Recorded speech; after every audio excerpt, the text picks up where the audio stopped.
Oops, let's not do that. So right off the bat, I'm dropping stuff. What's going on, guys? We are Yo, live. We am live. we am live. Barely in time. I've been working on today's just went live. Phone just popped up. So I've been working on today's project like right up until literally I hit go. So I was working on my 2.0 weapons rack here. So looking. It does look very nice. So now I'm having a hard time thinking if I'm going to get rid of this one or the other one. So, sorry, Art. You might get the 1.0 instead of the 1.2 because the 1.2 is so good. So I'm just going to set that over here. Okay, I'm going to try to. I'm going to set it somewhere else. I'm paranoid at this point. It's just going to fall and it's going to die. You just go over there. Explode and take the entire trophy cave with it. I guess. I don't know. We got 3 people watching. What's going on, guys? There was nobody in the chat already, so that's cool. And by the way, guys, even though I know the current state of events in the world, please do not be using any certain words pertaining to the current health crisis in the world because it will get the video demonetized instantly. So if you want to talk about it, don't use any specific words. We're not really going to address anything like that. There's enough talk about that as it is. Mm. But apparently that is a reality that even live streams talking about it in the chat will get demonetized. So wow. That's crazy. Oh, it's been a long day already. Yeah. I didn't sleep very much last night. I think I only got maybe 6 hours. I woke up at 6:30, like just ready to go, like for no reason. Like went to bed after like 12:30 or so and like got up at 6, just nothing. And the wifey slept for like another 2.5 hours. Mm. I've been sleeping in the past few days, but still feeling like incredibly dead tired, and I'm not 100% certain why. Yeah. Yeah, I wouldn't even use the word there, Marlon. Don't even say that word. Just I can't delete the comment. It is what it is. So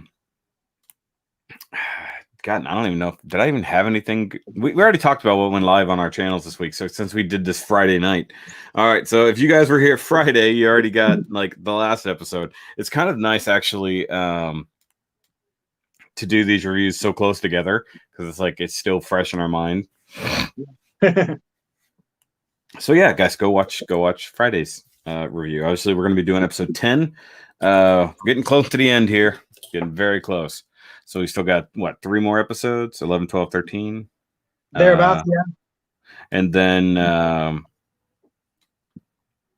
yeah, we start hopefully on the new Build Divers Re-Rise. So this is going to be the red mobile suit. Yes. Very on the nose thing there. So let's just yes for a little bit. Let people get on because usually it takes a little bit. So have you made more progress on your cave, or have you just been doing reviews? I did a review today, and I have this, so I'll be able to take care of the shelves over there. I already have plans on what I'm going to do. Oh, you're going to add that other shelf on that side? Yep. It's not going to be for Transformers Animated. I'm going to have a dedicated Gunpla shelf because I don't have one of those in this place. Yeah, of all things. Of all things, yeah. And yeah. So that's cool. That's a lot of stuff you're going to have to move. Yeah. The lower shelf is going to be fine where it's at, but the shelf with the wheeled Warriors of Primus, basically the hot rod and a Bumblebee shelf, that's going to have to be cleared off. And I think I'm moving it down a little bit. I have measurements written down somewhere. Yeah, but you know what you're going to do already. Yeah, and also the Optimus Prime shelf is going to be shifted up a little bit as well. Okay, to make room. You're going to be scooching enough to make another shelf in there. Basically, yeah. Excuse me. And I measured based off of the, I think it was the Master Grade GM Sniper 2.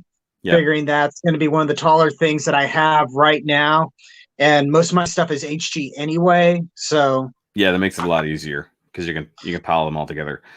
And if we can get you a lot of action bases, that'll make it real easy because then you could just build up a display with uprights like I've got mine, and then you could like kind of compact them and they don't have a domino effect. yeah, and I think the SD Gundams are going to go kind of along the edge in front of it, kind of like what I have with the Kind of Ranger like what you do with keys. the Ranger keys, yeah. In How fact, I many? sort of have a prototype of that going on. You can't see it because it's below the camera line, but I'm It's all trying good. that out over here. On top of the shelf there, or Yeah, the I had it in front of the comic book boxes, but it I I got really nervous with them there because they're kind of low to the ground, and I was worried I was going to keep on knocking into them or something. So yeah, that makes sense. Yeah, you don't want them at like crotch height. You might knock them off a lot easier. Speaking of the shelf space stuff, that video should be going up tomorrow morning at some point. I haven't started the upload process, but after we're done here, I'll start getting that uploaded so that way it doesn't mess with our connection here. Yeah. It says how many episodes are there usually? I don't even know if there is a usually. Like for a short run anime, I think they're usually 12 or 13. It's usually a single core, I think is what they call it. Mm-hmm. It's the closest equivalent is an American TV show season is about 11 to 12 episodes, sometimes going up to 13, especially if maybe they have like an extra one that gets put on a DVD or something. Yeah, that makes sense. And considering this was OVAs basically being broken down and extended to make a series, so it's a little bit longer than the actual OVAs combined, probably, or maybe slightly shorter. I don't actually know, but it just depends because Build Divers was only 12, right? Yeah, so that was only 12. So sometimes it's 12, sometimes 13, sometimes it's 10. You never know. It just depends on if they get their story out, but yeah, having a usual doesn't really calculate. What was I about to say? So are you ending up with extra time off now? Unplanned? Yes. Okay. Well, I knew the wife and the boy obviously were going to have more time off. I didn't know if that affected you as well. Yeah, so right now the district I'm working at, I don't work for it, but I work at it. That's fun. They're basically for right now, if the district is closed, we're closed. Okay, makes sense. So what's going to be interesting is there's still a chance that maybe another week gets tacked on, which I could easily see happening because that gets you your full like 14 days quarantine time. Yeah, the funny thing is, and I get what they're doing because they're trying to stop everything. They're trying to slow everything down and letting basically everybody stay at home and self quarantine. But it is kind of shutting down a good chunk of normal functionality.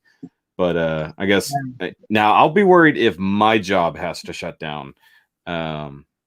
And we never know. It could happen. It could happen. You're kind of hourly paid too, aren't you? So if you don't work, you don't get money.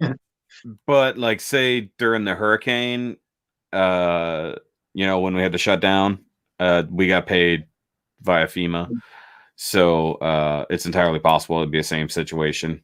Well, you guys have a union of some sort, so I imagine they do something. Yeah, but we had to go through unemployment office actually.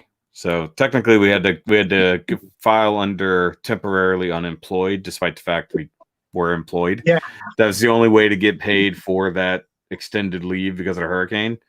But this would be if this situation got into my job, I'd be very concerned, and we talked about it on Saturday,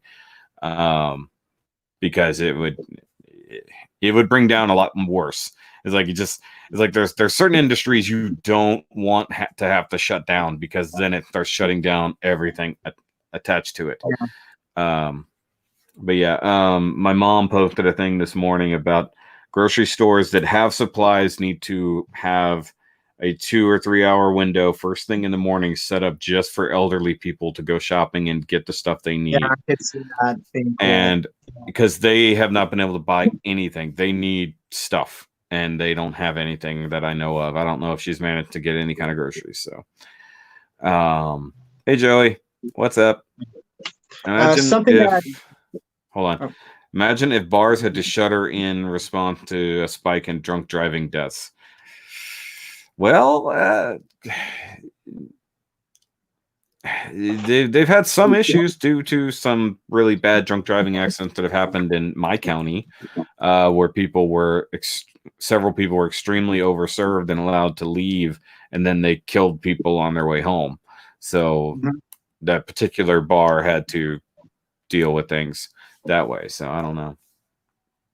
But something we're doing over here to kind of keep a semblance of normalcy, basically, is we're setting up kind of a schedule of sorts for us during the week.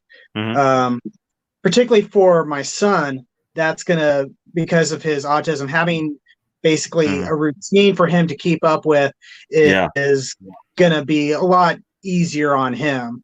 He's been kind of flying free the past he needs a structure. Days, but especially if they do go back to school after next week, we want to make sure he hasn't like completely lost everything, as it were. So he's going to have a schedule where we're figuring out like different educational and exercise like things for him to do, as well as like scheduled play times, basically. And we're also making sure that I have a schedule for like working on the comic and stuff like that. Yeah. Give me just... You can keep talking, but I got to do a thing real quick. I just thought about. So entertain the folks. Yeah. So basically, still treating like my work on my comic as a job. Basically, making sure I spend about 8 hours working on that. And yeah, you tell me to entertain the people right at the end of my spiel. Yep. Take a look at my cool stuff. It's all been rearranged. Resource stuff on display. Actually, the part that I'm really proud of how it turned out is the Ranger keys up there. I just think that looks really cool. It's a little crowded maybe, but it's just kind of neat to have them all up and about. My friends who got me most of those, they have a cool setup where I think they got like, I think it was like a display stand for like, I think it was nail polish or something like that, like at a grocery store or a pharmacy or something like that. Yeah. And it's almost exactly perfect for the full Ranger key setup. And they can have them, they're standing upright, but like the legs, I think, are kind of almost like a sitting position or something like that. But he has it set up where he has a row for each, or a column for each team. Yeah. So it's also kind of because you can see the different colors and stuff like that. That's cool. Well, and that not okay. And those are the friends that have all the Ranger keys, including like the hard to find like Gashapon only ones, and the 2 or 3 sets they released after Gokaiger. Oh, nice. Sorry, I don't know if it had to process there for a second.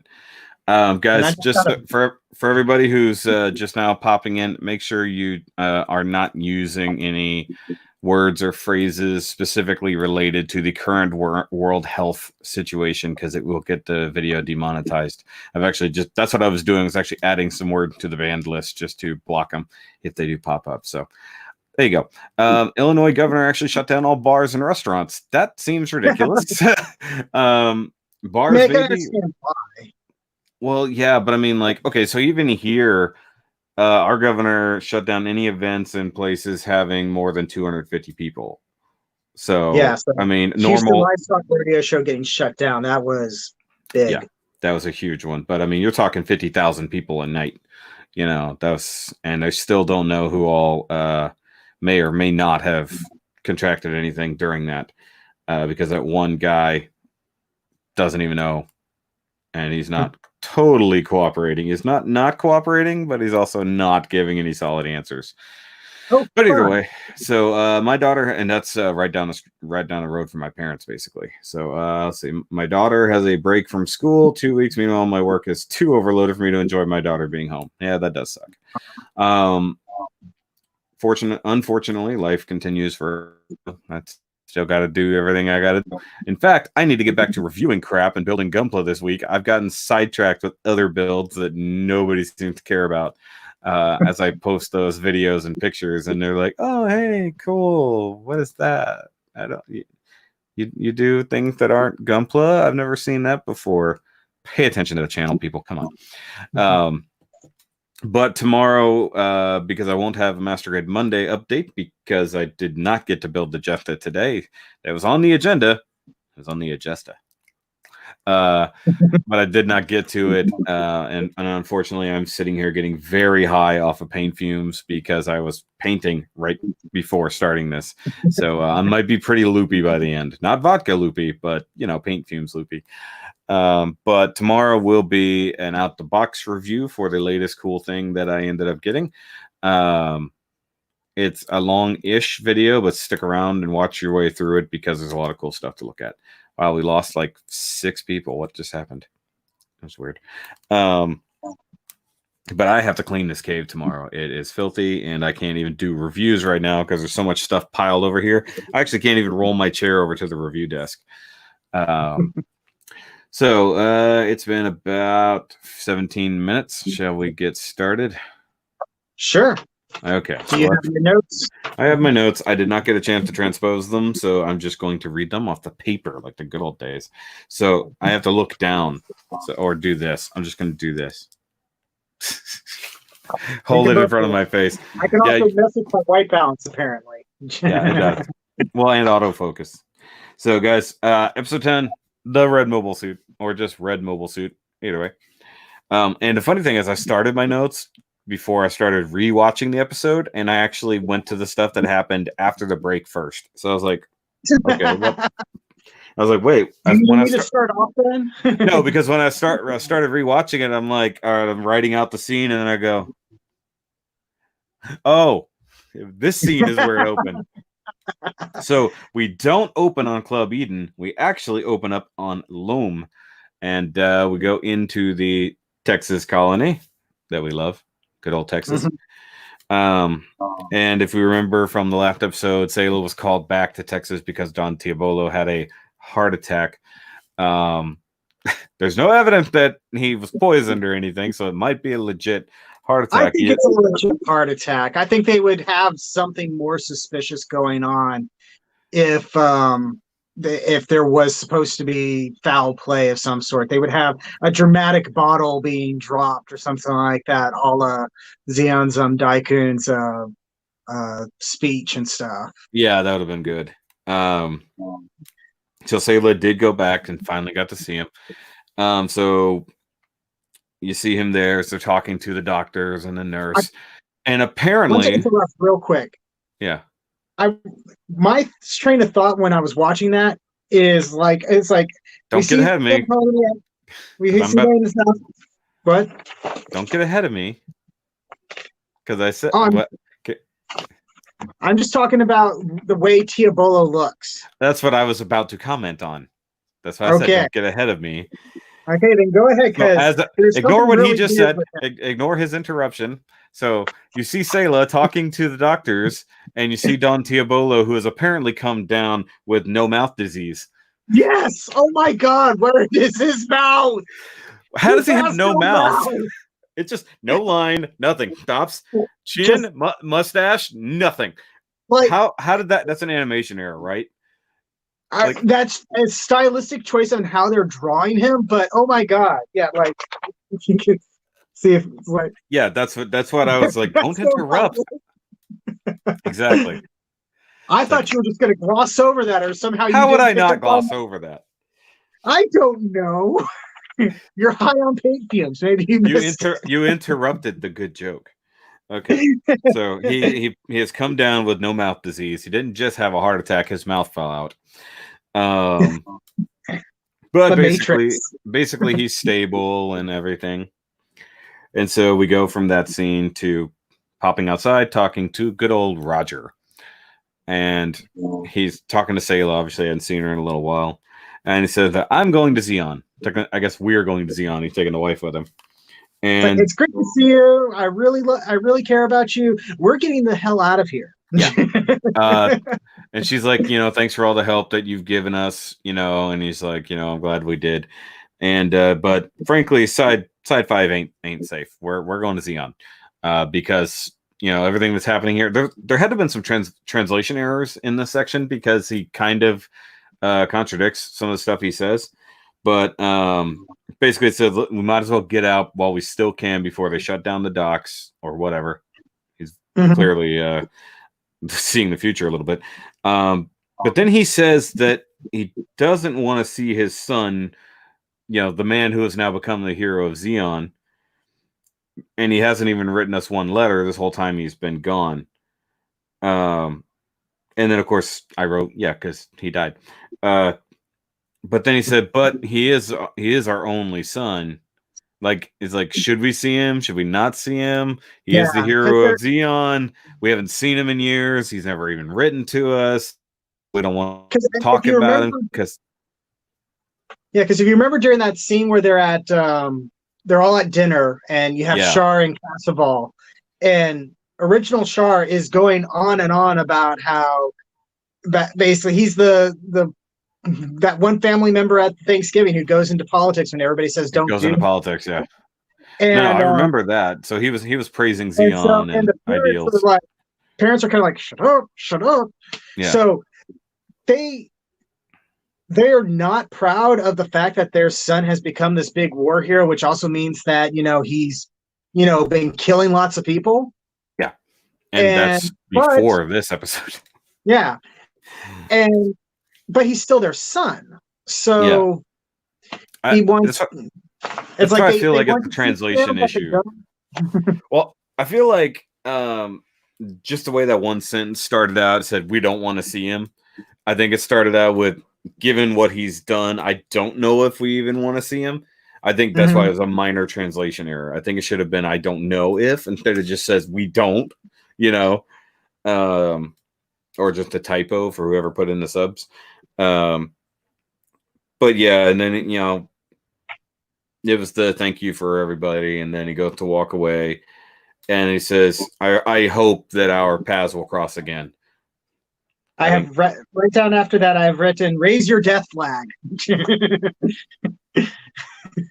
We should actually get one of those made, like ponchos, like, and it's just got the little death flag on the end of it. And so they leave. And then Sayla goes and visits Edouard's grave. And they only saw his grave, though. I assumed he was buried right next to everyone else on that one hill by the little creek or whatever. But didn't see anything else. Or something like that, I think is the term. Yeah, basically, they created a marker and stuff like that, even though they don't have a body. Same thing that they did with the mother. I think the only creature that's actually buried there is the cat. Yeah. Lucifer's body rests in that grave. Yeah. So she's there at the grave, and then she starts having a little kind of flashback to what Tachi was telling her last time. Your brother is still alive. Your brother is still alive. Your brother, and then she kind of has bounce around in her head, and you see like red colors and stuff flashing around and stuff like that. It's actually a pretty cool looking scene. It's a little bit on the side. Yeah, because the way she reacts is almost like it was a forceful thought. It's almost like it was pushed into her head, which was weird. It could be a new type thing. It could be. Sort. Like, now that she's aware that now that she has the very thought that her brother might still be alive, part of her may be trying to mentally reach out to him or something. Well, I don't even know. It might be that, but I think after everything that's happened in the last few years to them, like, she has definitely tried to shut out a lot of real feelings and things. And like, that is a massive like spark of some emotion for her. You can tell she's very caring and nice to other people, but like real emotion, the anger and the sadness and everything that she's been going through since childhood has definitely like she's definitely tried to lock that off. But you can tell it's basically what Char did too, which is why he has these explosions of craziness sometimes. But then I like this. So it's also she thinks about the Char thing, like what he said about Char, and then she goes, "Brother, what did you do to that boy?" Like, so she's made the realization that he's still alive, but something is clearly up with Char. So she's like, "Wait, what did you do to him?" She knows the sadistic. 1 equals mass murder. I mean, she only saw him go like really crazy that one time before they went to go leave. You know, she hasn't been there for a lot of the intensity, but like just that when he snapped and went after that one dude, nearly killed him and everything like that, she already knew that basically he was capable. Not to mention they've clearly been trained on how to fight and use weapons at some point in their life, as we see even more later on in this episode. Oh yeah. Hence the cool stuff. Yeah, I was actually with the thumbnail this week. I was actually going to try to layer in the when he's boosting at the end because I had that as the teaser, but I couldn't layer that. I was going to have that layered over Sayla's face, but it wasn't working out too well. So the other thing I almost tried to do was where only her eyes were showing through that projection, and it was getting more and more difficult to make that happen. I was actually a lot more happy with this particular thumbnail. And yeah, it wasn't a comedic one because it would have looked really odd with his face right up there. And he would have had to start trying to fake tears. Yeah, we're not going that far. Besides, that image was super cool. You did a good job on it. Yeah, all of 10 minutes worth of work. Yeah, no, I remember that, yes, she did see him blow up some people way early on in the gun tank, but I don't know that she necessarily remembers all of that in the same way. I do think she's blocking out a lot. Plus, that wasn't the same level of intensity and crazy. That was like very calm, just we gotta go situation versus I think I'm going she to also passed out during that, didn't she? I don't remember. Because I want to say like she practically had like a new type reaction to suddenly bunches of people dying, and then she just sort of passed out, went to sleep, and then woke up when it was time to basically get the heck out of the tank or something. I don't remember because she was in his lap. That's all I recall. Basically, that's where the intro starts. And I really do actually like this intro. I watched it a bit more this week versus last time. I like the music. I do love the new trippy, full-on 80s cheese that's happening throughout, like all the opening lettering and everything like that. And then, yeah, I love that scene is recreated and then made. Is it recreated or is it actually the same, that original Gundam scenes? No, I'm pretty sure they just used the CGI models that they're using in this, but they applied a different texture to it or some other modeling effect. Because there's just something about the way, like particularly the Zaku, the way it moves and the way it's too smooth. You can tell that it's CGI, but they're using a technique to basically make it look like the original animation style animation. And I really want them to do more with that. That would be great if that's how we could get a completely redone original Gundam animated.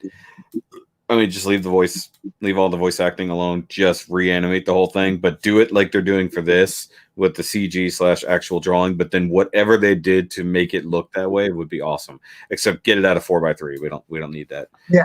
I mean, that's cool for the intro because especially since they make a big deal, dramatically bring in the bars and then take them away when it's time for more stuff. Yeah, that's right. Okay, so Joey said that she's the one who yelled and got him out of his rage or whatever.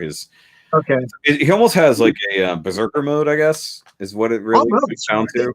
Except half the time he's not raging when he does it. He's completely calm and focused on killing or blowing shit up. But like when he went after that one dude, that was pure rage. And then like some of the stuff he's done since training has been rage, but then there's the calm flying and blowing shit up. Well, I mean, even then, like when in that big fight, yeah, he's clearly in a rage, but he is calm as hell when he takes that board, flips it around for nail side out, and then lifts it over his head, and then it's not until Sayla basically says, "Don't kill this person. What the heck are you doing? What are you doing?" I think it's a combination of its rage and focus. Mm-hmm. I don't even necessarily think it's calm. Now, I think it's scarier that way too. It is. What are you talking about? The origin intro that reads the song "Beyond the Time" from CCA. Was that from Char's Counterattack? Beyond the Time? I thought that was original to this. I did. It's been a while since I've watched Char's Counterattack.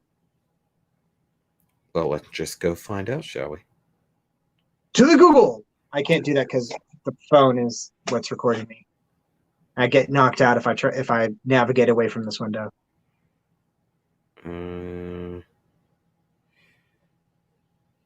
There's definitely the one in Gundam the Origin, because that's what I'm finding. I don't know if it's from Char's Counterattack.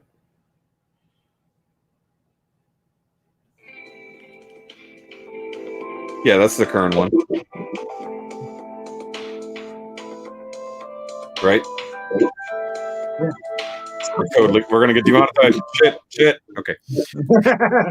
Copyright claim. The boss has already found us. We're gonna be shut down.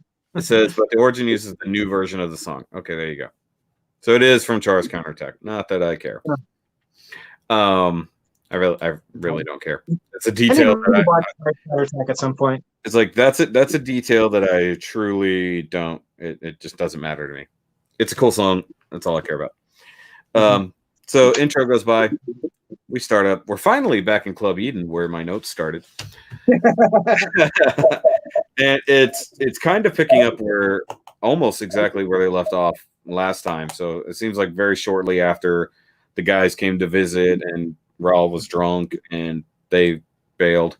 But this time we see Tachi walking up. So this is funny. So Tachi's literally walking up to his old stomping grounds. Yeah. He actually where he was stops outside for a second, doesn't he? Like almost like before he goes in, he sort of pauses for a second. Like I used to stand there and guard the door.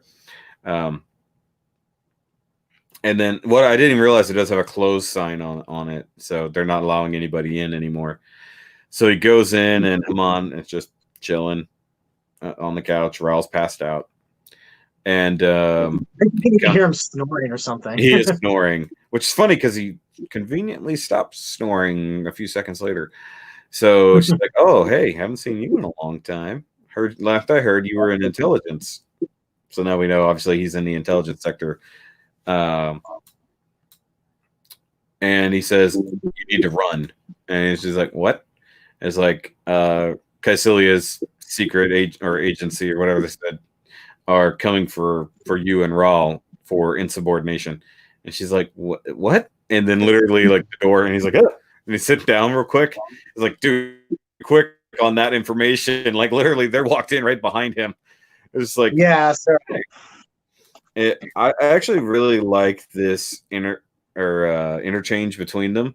So these two guys, walked in, shades. No, I think it was like 3 or 4 guys. It might have been a third at least. Tachi, who's just sitting there like, "I'm just a normal patient. Ignore me. Ignore me." They literally come in. It's like, where is Rambaral? And we're here from the Caecilia agency. We're here to take him in for insubordination for not following orders during Operation British. And Hamon's literally just not having any of it. She like blows up at him. You're like, "Fuck you." It's like Dozel already had to demote him 2 levels. He's already been punished for this. It's like there ain't no reason to be bothering with him. And then it's also like, and he refused Dozel's orders, not Caecilia. Really pounds that in, and these guys are kind of like, literally don't know what to do with it. They just expected instant what's the word I'm looking for? Compliance. Yeah. It's just like, it's basically just, she even says, "Look, if Caecilia really wants this, she can bring her ass down here with her warrant herself." Yeah. And you can tell her. My God. Yeah, I basically said, I love that line though, and she basically says, "You could tell her that Crowley Hamon said that." Basically, now get the fuck out of my bar. Is essentially how that went. I have written down, it's like, Hamon does not fuck around. No, she's done with this shit. She's been putting up with a lot trying to deal with, well, basically everything since like episode 2. But the absolute best part about all this is it works. It did work. They didn't They even they question kind her. of look at each other, kind of scared, and then they shuffle off and leave. Yeah. The funny thing is, it would have only been her fighting them because Ramba was passed out. More than likely, they were worried if Ramba got off the couch and was going to fight them because everybody knows that he can kick some ass.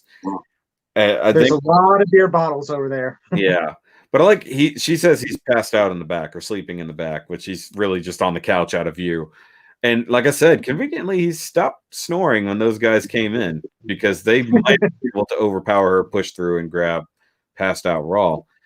And then I didn't write down exactly what happened here, but basically, you know, they just talk real quick with, I think it's just said a couple things back and forth between Tachi, and then she just goes over to the piano and starts playing. Yeah, it's a very emotional scene because you kind of feel like this anger and sadness and this melancholy over everything that is going on. Yeah, the song itself, if you just go through the lyrics, I didn't write them down. Basically, you can go watch it for yourself if you want to. But basically, it's a lot of regret. It's a lot of how can we get out of here? You know, we're in a shitty place now due to what we did. Yeah, basically, it's just like a song about what has happened to them, essentially. Yeah. Without it's also got like a lot of goodbyes and endings and stuff like that. Yeah, literally like four kids, like, you know, it's like, can you come back to me after all this and things like that. It's just like it's real sad, but I always love it when that actress or whoever sings because it was also half English. Like there was only a few lines that were in English. Previous songs were completely in English, which was interesting. But clearly, you know, even though the bar ain't open anymore, they still try to entertain themselves, I guess. But it was a good scene. Meanwhile, back in Texas. Wait, did you catch the just before they cut to that scene, they go to outside of Club Eden and you see the sign flicker and then go out. I didn't know if it actually went out or if they just faded while it was flickering. I was watching that too, but I don't know that it quit or it was just the way they faded that scene out. It looked to me like it went out, sort of a symbolic thing that this I think it was symbolism regardless. It was symbolism, but I don't think it actually turned off, so to speak. It was blinking. I had that thought, but it also did it as the scene faded. So I was just like, okay. I didn't even. They already had the close sign. Basically, it's like the end of Club Eden at this point. But see, this is the weird part. So you know they want to take in Raul for this. Clearly, they probably still want to somehow punish him for other things because the Raul family wronged them so badly. Even though he went along with almost everything Dozel wanted up until Operation British. But we also know he definitely gets back in a mobile suit and goes back to work at some point. So I don't know. Yeah, he's piloting. He pilots when he's in First Gundam. He's piloting one of the then like newest, greatest suits, the Goof. Yeah, or Goof, or however you want to pronounce that. Goof. Goof. A good Cowboy Bebop moment. Yep. Hey, Anthony. Yeah, very much so. But yeah, we're back at Texas. Teobolo has regrown his mouth. He definitely regrew his mouth, so he's definitely doing a lot better if he regrew his mouth. And then suddenly they're just under attack. Like, yeah, you see the dogs barking, and you can sort of see like there's flashes of light against smoke. Yeah, which that's obviously a bad sign. Yeah, and it's still middle of the night. Now, the one thing I thought about this, they allude to these people coming from Miranda later on. So these have got to be one side or the other of that fight that was happening last time in Miranda.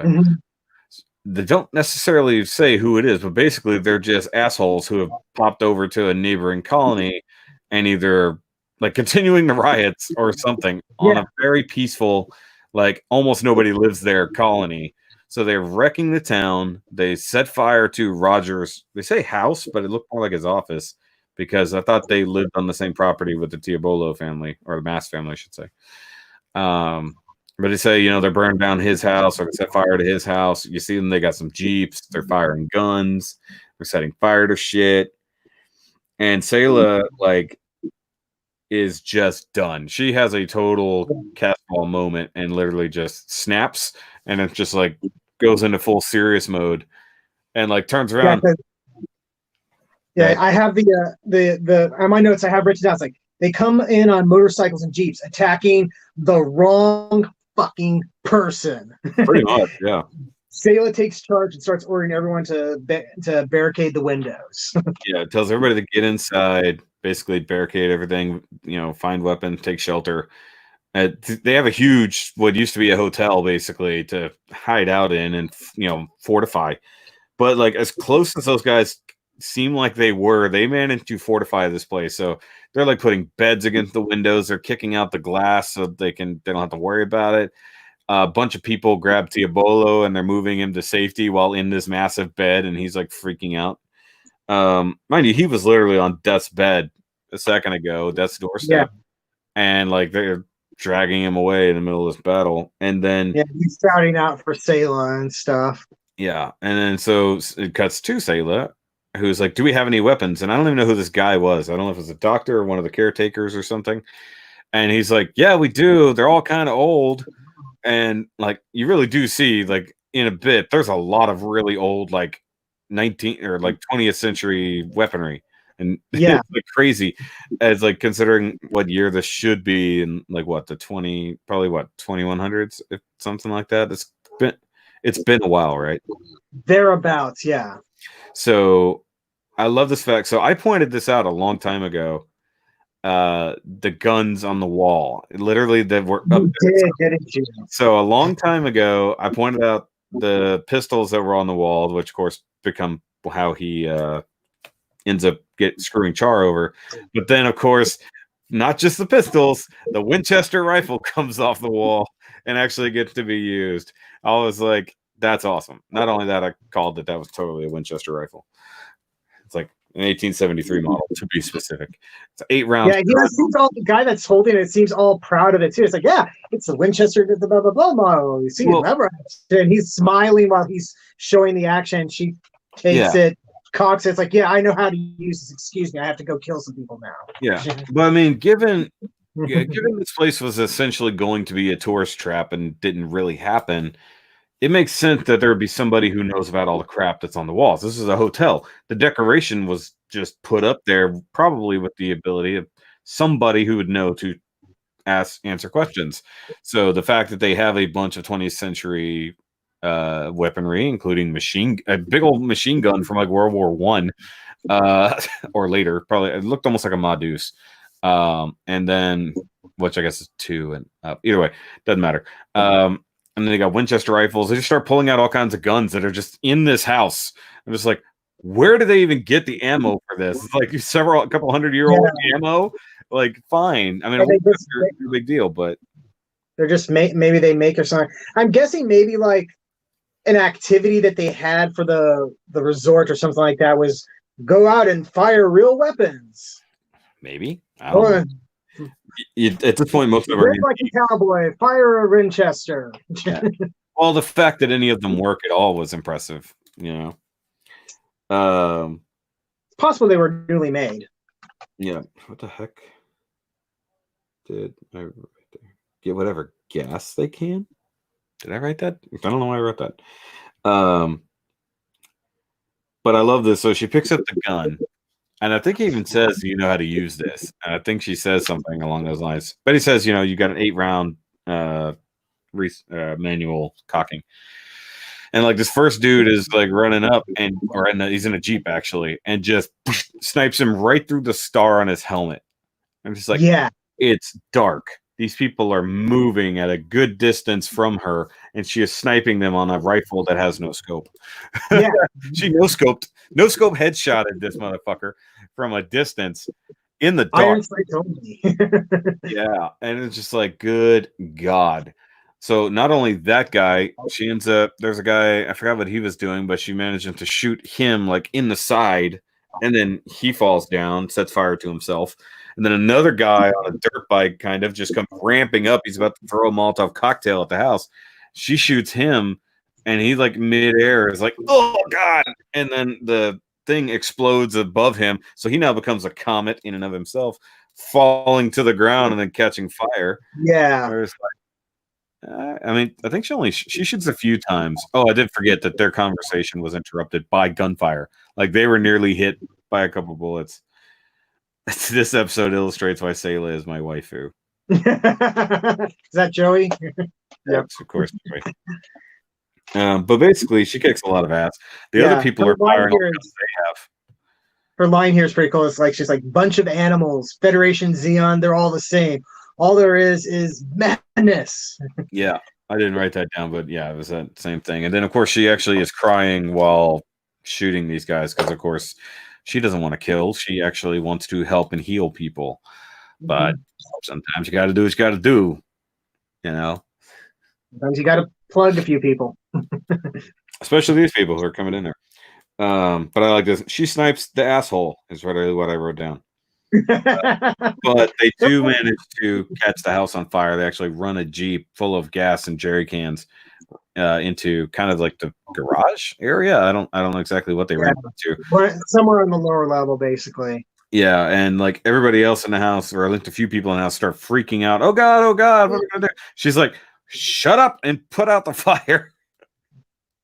It's like, so they just hose it. I don't know what they put it out with. They were definitely like not buckets, but it looked like they were spraying hoses. I mean, in theory, there are like fire hoses somewhere. And then at this point, like it just sort of stops. I guess like they're kind of at a point where both sides are bunkered down. You know, they've got the building, the fire's put out. These guys have a hill to hide behind, and then things start to happen. Bad things happen. Yeah, things happen because the doctor or the nurse comes down, and she just no. Yeah, she just because the doctor comes down with this just horrid look on her face. Well, there was is it either a female doctor or a nurse, whatever she was? Yeah. Brown eyes. Caught that part because they show her eyes a lot. She's very emotive. Comes down, and of course we know what happened. The Don didn't make it. He didn't catch a case of explosions. He survived nearly being killed and falling out a window, traveling through space and all kinds of other bullshit to die of probably heart failure on this in the middle of a random attack that had nothing to do with the people who were initially trying to kill them. But he died. Yeah. He did. And like I like the fact she's like, look, I'm sorry that you know, she apologizes, but then also thanks him and tells him that he was in fact a very wonderful father. Because I mean, she barely remembers her own father. He's been raising them like almost her life. He was her dad at this point. So, you know, it does suck that Don died. Yeah, I would have liked to seen him at least last a little bit longer, but you know, everybody attached to these people have to die eventually, right? Pretty much. So sad. And then after sitting there, looks like the sun comes up. There's also the sound of explosions. Well, there would not be sound. There would be light, but no sound. They didn't hear anything. Well, they used sound. I don't think they did. Well, you got to think everything else was still happening there. Like they're still in the middle of battle, but like you couldn't possibly hear what actually happened, which was explosions at the nearby colony. And of course, we had big windows to look up at the other colonies, which are really close to each other, if I'm honest. I mean, I gather by the size, they're not really that close because they're Mhm. so ridiculously long. They look so close because they're so massive in each other's sky. But yeah, the night sky is being lit up by explosions at Miranda. Rockets are all of a sudden hitting the space dock. That ain't good. And then it Especially all considering who's in a there's a shuttlecraft of some sort there was trying to make its way out, and there guess was who's on several there? there were several shuttles. Yeah, So they were literally trying. Everybody was trying to evacuate. So of course,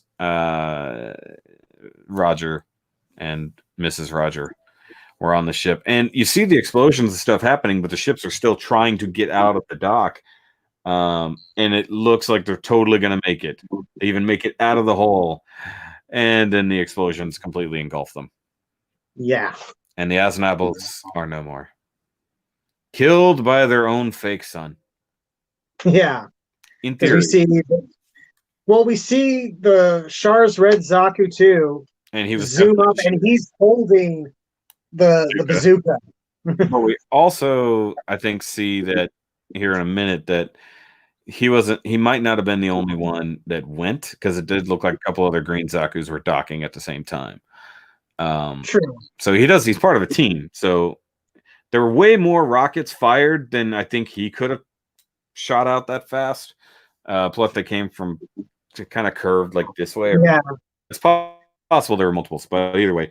Now the colony wasn't destroyed, but the space dock was. So the only way people could get around was. And as we already know, what Xeon like to do with colony that they've trapped people in, probably nothing good happening in Miranda. And of course, the people who were trying to leave were trying to evacuate to Xeon, so that wasn't great. Sorry, now I have to turn over my thing. Yeah, it's literally right there as and I both die. But yeah, it is a big red mobile suit that did the shooting of the thing. And then you actually see Char. He's looking down upon the explosions, and he even says, Artesia, if there is such a thing as divine protection, then you shouldn't be in there. Which is cool because, yeah, yesterday she was totally in there. That's like she was on that colony yesterday before all the things went down. So, by whatever reason, Dawn had to get sick and nearly die for her to leave. So, I guess divine protection is in effect. You have activated divine protection. I'd make a blast of a pun, but it might set off the word search engines. Yes, please don't do that.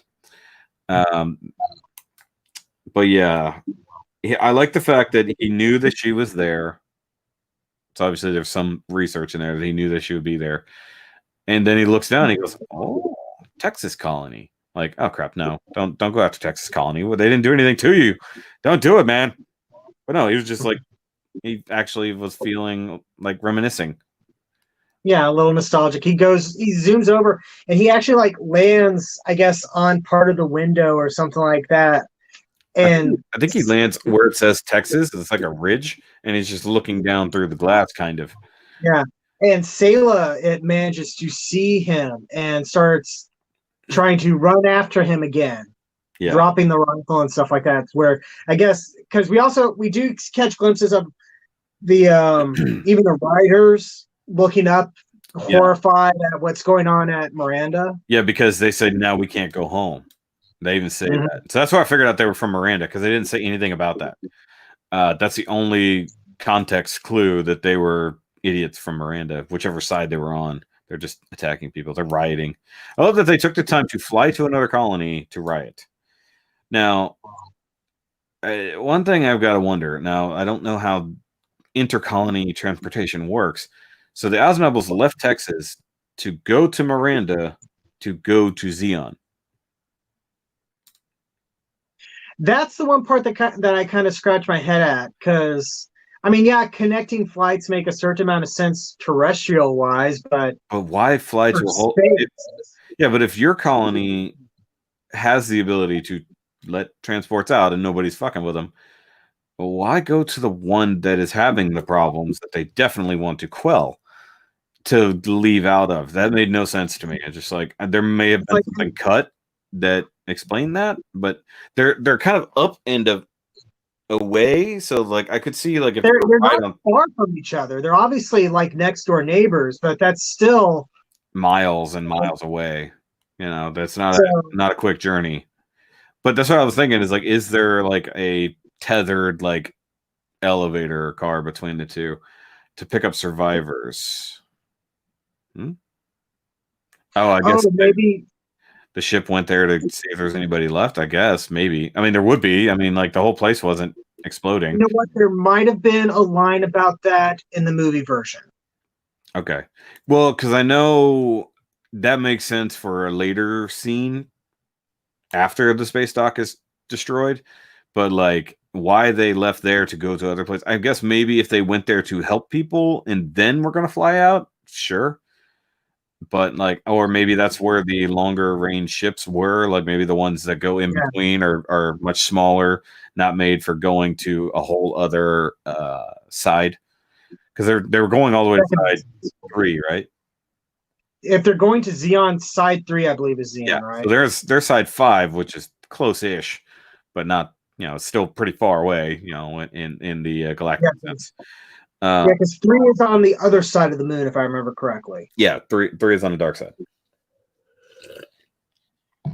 or at least that one place is Munzo. Now is Xeon.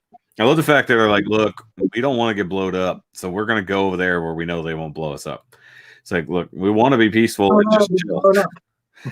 they went to be blowed up. But yeah, no, like you said, like she kind of chases after him in a very similar manner that she did the last time he left her. I was just like, damn, they redid that scene again. It's like she just can't win on this colony. You know, he literally like turns and flies away from her this time versus walking away. And then looking up over the shoulder. Now, I gotta wonder because he was looking at the colony, but I don't know if he zoomed in and saw her because there was no reaction inside the cockpit. Because like I feel like if he saw her running down there and then saw what was happening, he might have done something. Part of me kind of wanted him to actually like go into Texas, like in the Zaku. Obviously, I didn't know what was going to happen. I haven't seen this before. But yeah, I was kind of hoping that there would be like a little mini reunion of sorts, at least on his end, because he knows obviously who she is. She just has the information but can't confirm. You know, she just has a red mobile suit, and then she impossibly sees this thing. Yeah, that's the thing to keep in mind. They're fudging things a little bit because it's anime. He's on the window that's above them, basically. Yeah. That is like pretty far, miles away or something like that.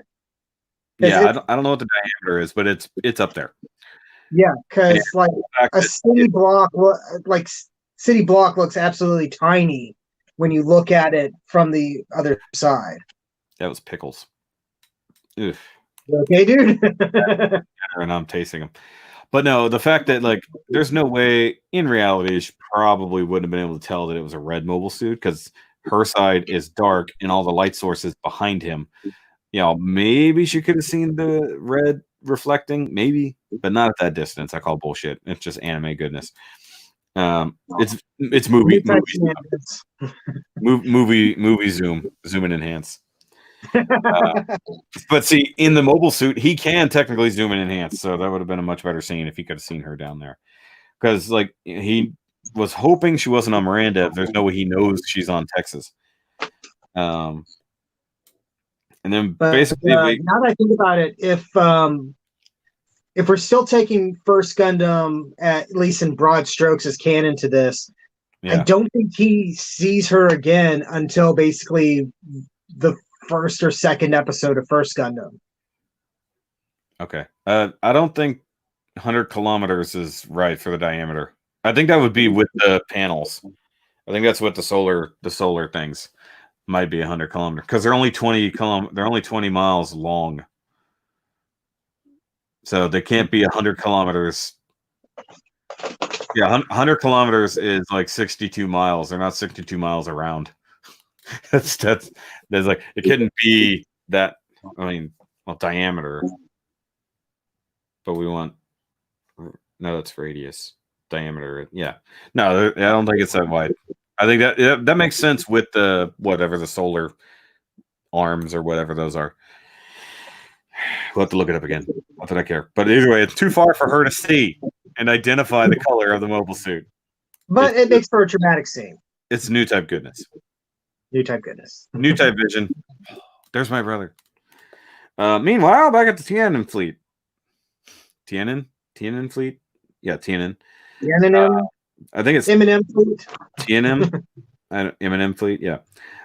Basically, they hear about Miranda being attacked, and then they question, like, why would they attack that? This was supposed to be a fleet battle. Like, they scheduled it. Hey, guys, fleet battle? These coordinates, Tuesday? 3. At 3? Can we do 2:30? I got an appointment. Kids soccer game at 6. I'm going to wipe the floor with these assholes and then go watch a kid and miss the goal. But basically, yeah. So, but it is funny. They're like, it's a fleet battle. First of all, you know they have advanced mobile suits. You've seen them in action. They're like, it's going to be a fleet battle. Yeah, you got this. Well, remember, they're not concerned about mobile suits. No, they're not, because they think they're nothing, even though they've seen that they are incredibly powerful so far. With the very few they've seen the immense damage they've done. They've also seen the immense damage their ships have done in just a short surprise attack. Well, they're thinking that because we learned in the previous episode that basically just they also know they have the numbers. Like, yeah, the TM fleet by itself is still larger than the entirety of Zeon's fleet, and they still have Rebel to meet up with them, which would bring them to, I believe it's 4 times the size of their own fleet. Well, I think that they would almost match the numbers of the Tiananmen fleet, or TNM. Damn, we're gonna get it right. TNM fleet. I think they're close to the numbers of that. If you have all of the Xeon ships at the same spot, they're not all there, but they don't know that. But yeah, you're right. When they have reinforcements get there, they'll be 4-1. But basically, they're like, I don't know why they would do that, and they're like, well, they're asking for help. Should we send some reinforcements? It's like, we're the closest fleet to Loom. Should we send somebody? And they're like, we could. But we're also the closest fleet to the Xeon fleet. And if we turn around now, we'll have our backs exposed to Dozel's fleet. And they'll just shoot us from behind. And it's like, no, I think we're going to stay here. This was the plan, according to Revel's information, and this is what we're going for. We'll stay here. Just contact them. It's kind of a cold move, but it makes sense tactical-wise. You can't... Yeah. If they were to turn and go help them out, there'd be even more dead people, most likely, because they themselves would get ambushed. Yeah, well, not even ambushed. They're just they would turn their backs to the fleet that's coming at them. So they're already on a head-on course to have this nice little fleet battle in the middle of nowhere. They're even kind of scheduled this battle to be in a spot where they're not going to accidentally blow up. They're just going to shoot each other. So this is the funny part. So we're basically all still within Earth's orbit. Like, we're not even that far out in space at all. Like, this is just like nearby Lagrange points within the moon's orbit area, basically. There's no real sides very far away. And like, they have a good empty zone that they can have a giant battle and still not really do any damage to anything but themselves. That's ridiculous. And then, of course, space is big. Space is big, even in our own neighborhood. But basically, he says, leave Loom to Revel, which makes sense because they're on the move and they have way more people that could divert. So we go over to the combined first and third fleets. Of course, that fleet was the second fleet, and it's just a huge force. That's the one that's got like 100 some odd ships well, not even that, like several hundred ships. Even like the new ones that they just launched are all part of that. And then, of course, they find out Miranda's asking for help from the feds. So that was, of course, they were the ones who were at least half siding with the Federation, and they were coming to help boost Loom. so they also would have a better foothold out there after everything they lost. They need that foothold at Loom. And then of course Rebel's like, okay, so he can't leave. We need to go do something about that. But if we do that, we'll have less forces. And I think they basically went, we still outnumber them. It's like, we'll still outnumber them even if we send some fleets. And we're like, hey, send these 2 fleets over there to go do that. They say fleets, and then it's like, okay, the whole thing is a fleet. No, send these 2 fleets. You only have 2 fleets. No, I meant the smaller fleets. Sure. So they just send a few ships to go over there and help out. Probably a translation / there's not another word for a group of ships, kind of. It's not like a garrison or something like that, which would be a chunk of people. And but not to mention, supposedly, like the Japanese terms that Gundam uses for military stuff. Oh yeah, they don't. There's not a whole lot of equivalents in English, and the ones that, if you were to do a one-to-one translation, don't make any sense because it's like they're using like army ranks for things that would be Navy and stuff, and it's weird. Yeah, sorry, I just dropped that. I don't want to step on that later. But literally, I said, I wrote down, "Hey, that's a trap." Like, well, we already know it's a trap because Dozel already said that was the plan. We're gonna head at this fleet. That's what we're gonna do. And then when Rebel's coming over here, we're gonna distract him, and then we're gonna attack him with the other force he doesn't even know exists. And so basically, we go to check in with Big Daddy. We haven't seen Big Daddy in action ever. Mostly just sitting around. Of course, I'm talking about Degwin, for anybody who doesn't remember that I call him Big Daddy. But basically, he's getting a sit rep. He's a very big daddy. Yeah, he's getting a sit rep, all Jean-Luc's style. Is that the Great Degwin? Is that the ship that he's in? Yeah, it's the red. Yeah, the big red. It's actually called. I think it's a Great Degwin class ship or something like that. Yeah, that's what I was asking. Is that the one that they're referring to? Because everybody keeps talking about it. Pretty sure, because I think last episode they showed it and they said like Great Xeon flagship, Great Degwin or something like that. Yeah. So basically, he's sitting in his command chair area. It's like him, Garma. Room. Yeah, like 5 screens and one guy, like, who's just breaking down the situation for him, like just showing the battle from impossible camera angles, and then it's like they're just linked into cameras all over the ships. I guess that makes sense to some degree, but it's funny that the fact that they're getting this information, even though they're Minovsky Particle should be making this kind of long range communication next to impossible. Well, they bring that up because they can use the non-Minovsky stuff to get where they need to go, so there's no interference. And then once they get there, they start powering up all the Minovsky reactors, which they mentioned. It's like, yeah, we can see the Minovsky particle density is increasing. Once you get to a certain point, yeah. So basically, they get the combat density so that they can move around at a level that allows them to communicate and see things. And then, of course, once they get ready for battle, they turn the knob up to 11. And then at that point, nobody can see or hear or anything. They have to use light communication because it's the only way to do it. Which is so stupid. I get it, but it's stupid.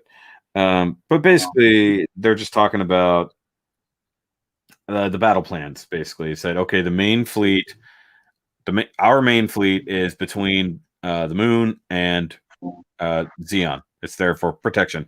Dozel's fleet is heading over here to do this thing, and of course, we're parked right here, hiding out of nowhere. And then the Dozel fleet is moving under radio silence. Yeah, so they're staying quiet. They're just going to do what they got to do. And they're in formation. And then Garma, I guess, who's been stuck next to his dad for a while now, it's just like, man, I wish I had been in the Space Forces, not in the Ground Force. And it's just like, dude, you barely made it through there with Char's help. You would have, because if you'd gone for space, you would have never met Char, and then you probably would have just gotten there without any actual merit. And then, of course, hey, we've got a new change of plans. There's a couple fleets breaking off, heading towards Loam. And I said, ha! They fell for our trap.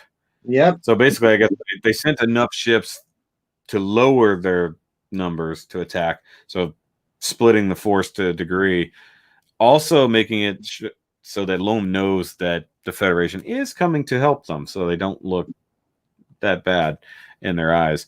But basically, reduce the larger fleet down so that when they do spring the trap very soon, there's at least less to be shot at by.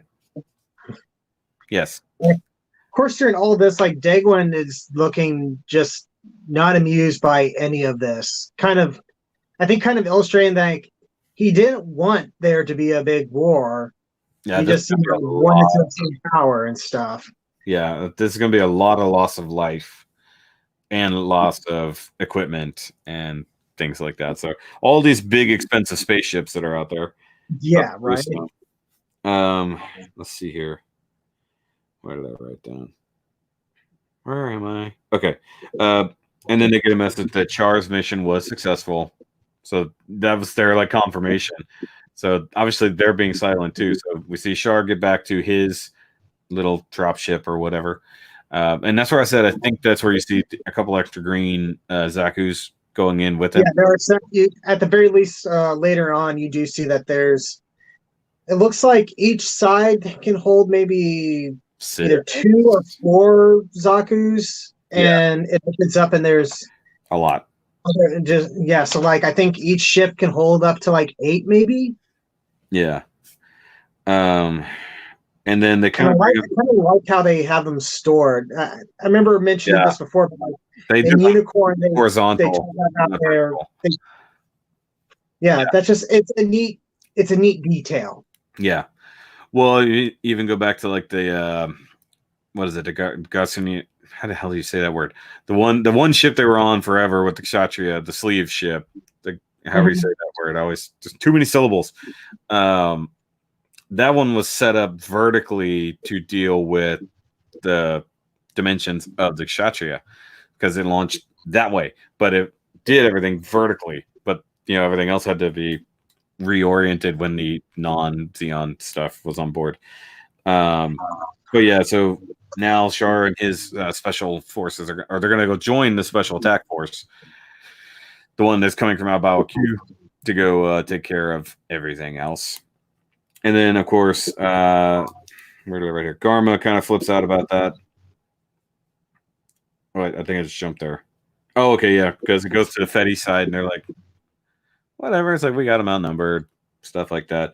And then it's getting close to battle, and then like we're almost in firing range. It's like, wait, the Federation ships have longer range. Why wouldn't we, stay further back? It's like, they've got longer range, but our hulls and stuff are more reinforced. We can take a bit more damage. You skipped the part. What did I skip? I know I skipped something. So when they're talking about because they're talking about they're wrapping up and heading to the rendezvous with the Special Assault Regiment, and then they cut to the Special Assault Regiment, and we see the Black Tri-Stars addressing a whole bunch of pilots, basically saying like, you can get fame and fortune, just make sure that bastard Char doesn't get fame and fortune too. we gotta actually get victory over Char. He's on our side. Yeah, but don't let him win. Okay, that's not how war works. He's in the red one. If you see the red one, kill anybody he's trying to kill. Keep his kill downtown. Keep his kill down. Our team have to win. It's basically everyone else and then Char. His own team, as we see, he doesn't care. But yeah, at that point, it is Garma flips out, wishing he could go join the battle, and I guess he's worried about Char, or he's jealous. I can't tell if he's. Obviously he wants to be in the action because he feels kind of useless just sitting there watching everything, and I think he wants the excitement and adventure of going out to war. Yeah, I mean, with the battles that they had, that's pointy. With the battles that they had already, he got that taste of it, and it makes sense. Mm-hmm. I melted some green stuff somehow, but I know what that is. I just like, why is that green? That's not supposed to be green. Given the battles he's been through, and of course working with other people, especially Char, to succeed, and now he's stuck benched next to his daddy. and not to mention he's a ground forces leader. But he's up in space. So he's completely useless. But he's exactly where Dad basically wants him, because he even says, calm down, calm yourself. He said there are those who, in war, there are those deaths that don't even matter. People are just dying. No one cares. They're just there. They're basically fodder. But he also says there are those to whom death is not permitted. And we already know that he's the golden boy. Nothing can happen to Garma because he's their only future, because he's a cyber new type experiment. Cut to later in First Gundam.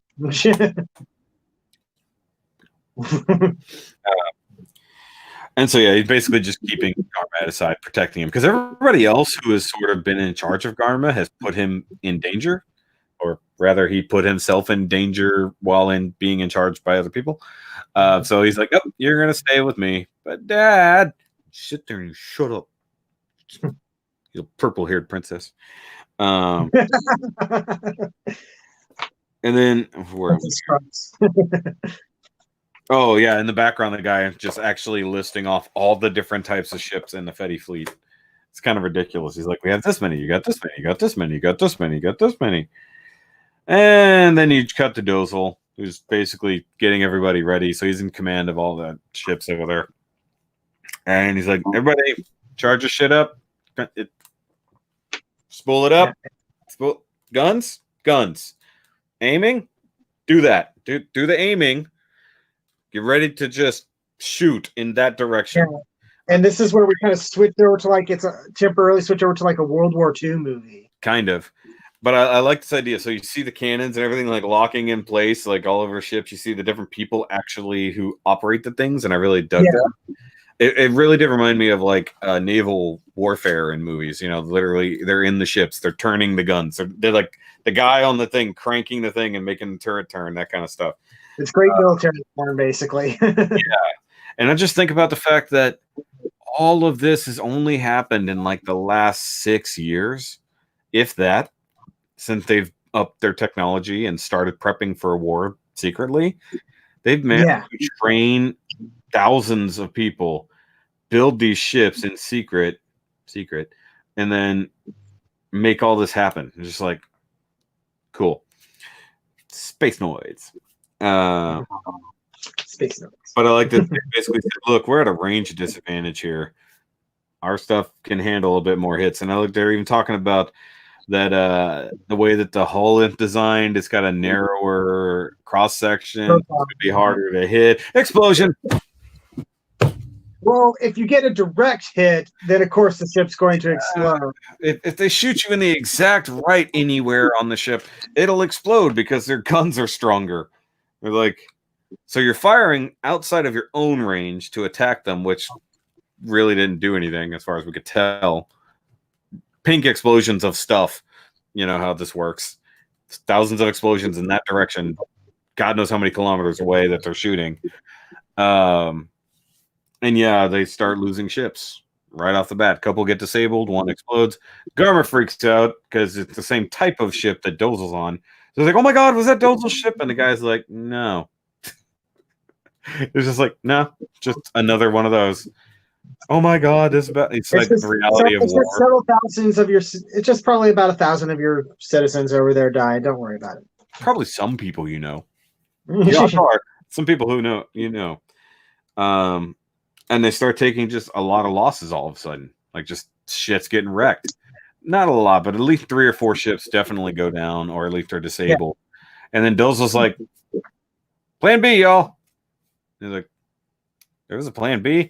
Damn Skippy, there's a plan B. And he's like, change formation. Change formation. What? Get in a line. But they do it. They obviously know what's going on. They know what they're doing, Because some of the ships start changing their formation. And I'm guessing part of that is because one of the things they mention is that another thing that makes the Zeon ships more formidable in comparison to the Fetty ones is that because of the placement of their thrusters, they're a little bit more maneuverable. Yeah, they can move a lot quicker. So the fact that they're basically moving, and it's making it harder for the Fetty ships to hit them, because now instead of being in one place, now they're a moving target. Yeah. Also I would like to see what their formation is, like what they're actually doing, because it looked like they were lining up. Like they were a spread formation before, so that they, everybody could get a much wider range or wider shot, basically. They mentioned that they're spreading out. And the Fetties did the same thing. To me, it would make sense if they did what do they call that? The jet whatever. The black tri Jet stream attack? Yeah, jet stream attack. They're a narrow, hard to hit target. Line them up and stack them so that they can keep firing without hitting each other. Yeah. I mean, it looks like what they're doing. It looks like they're just moving up, so their cannons are just above the next one, and they're getting in a line, so they're a little bit harder to hit for a very spread out force that can't turn very quickly. And then by the time they adjust to hit them, they can go whoop, move away. Like it all feels very Napoleonic, like infantry tactics. Line up in a big line, shoot at each other. Yeah, and of course the Fetties really have no clue. They're still underestimating everything. Like more. They actually start charging forward. It looks like. Yeah, maybe it's just where the camera is, but it looks like it's like, okay, let's just move in there for the kill. Well, they would need to get closer. It's a lot easier to hit things. It's like, I mean, we can hit them at this range, but also when they start moving, it's going to be a hell of a lot harder to hit them this far away. Plus, with Minotsky particles at full combat density, they can't see anything outside of visible sensors. Yeah, so they did mention scout fleets constantly flying out, like always, even what were they? Swordfish, I think it is. Joey can probably correct me on this one. Yeah. So yeah, they're basically flying people out there to inspect constantly to see what's going on. I bet, like, even during the battle, they probably do have that going on, like around the outside. And they're like, 1, 2, 3, 4. Slow down! Trying to count the shit. Hold on, I'm trying to draw where they are so we can fax this. Because there's just a 10,000 mile cord all the way back to the ship so they can fax it back to them. What? It's how they do things. Where they're just shooting lasers. Pew, pew, pew, pew, pew. You make jokes, but they like line communication with like actual and stuff like that. There's a thing when you see. Yeah, they do between different units and stuff. I know. Well, heck, when I watched the NT movie the other day, and he like flings out a cable around the Phoenix. Yeah. And starts trying to do, radio communications that way. Yeah. Well, I always thought it was funny that in all of these other series, if you are just within like however many feet of another mobile suit, you're suddenly on the same communications channel. Like, hey, I know you're completely off. You're not even remotely on our team, but I know I can talk to you directly into your cockpit. And you can't see my screen, but you can hear me. Right. I mean, I guess at some point there's some kind of audio communication. There must be something. But there's also the idea that physical contact in space could transfer sound, even if it's not. Even they talk about that on Because Science.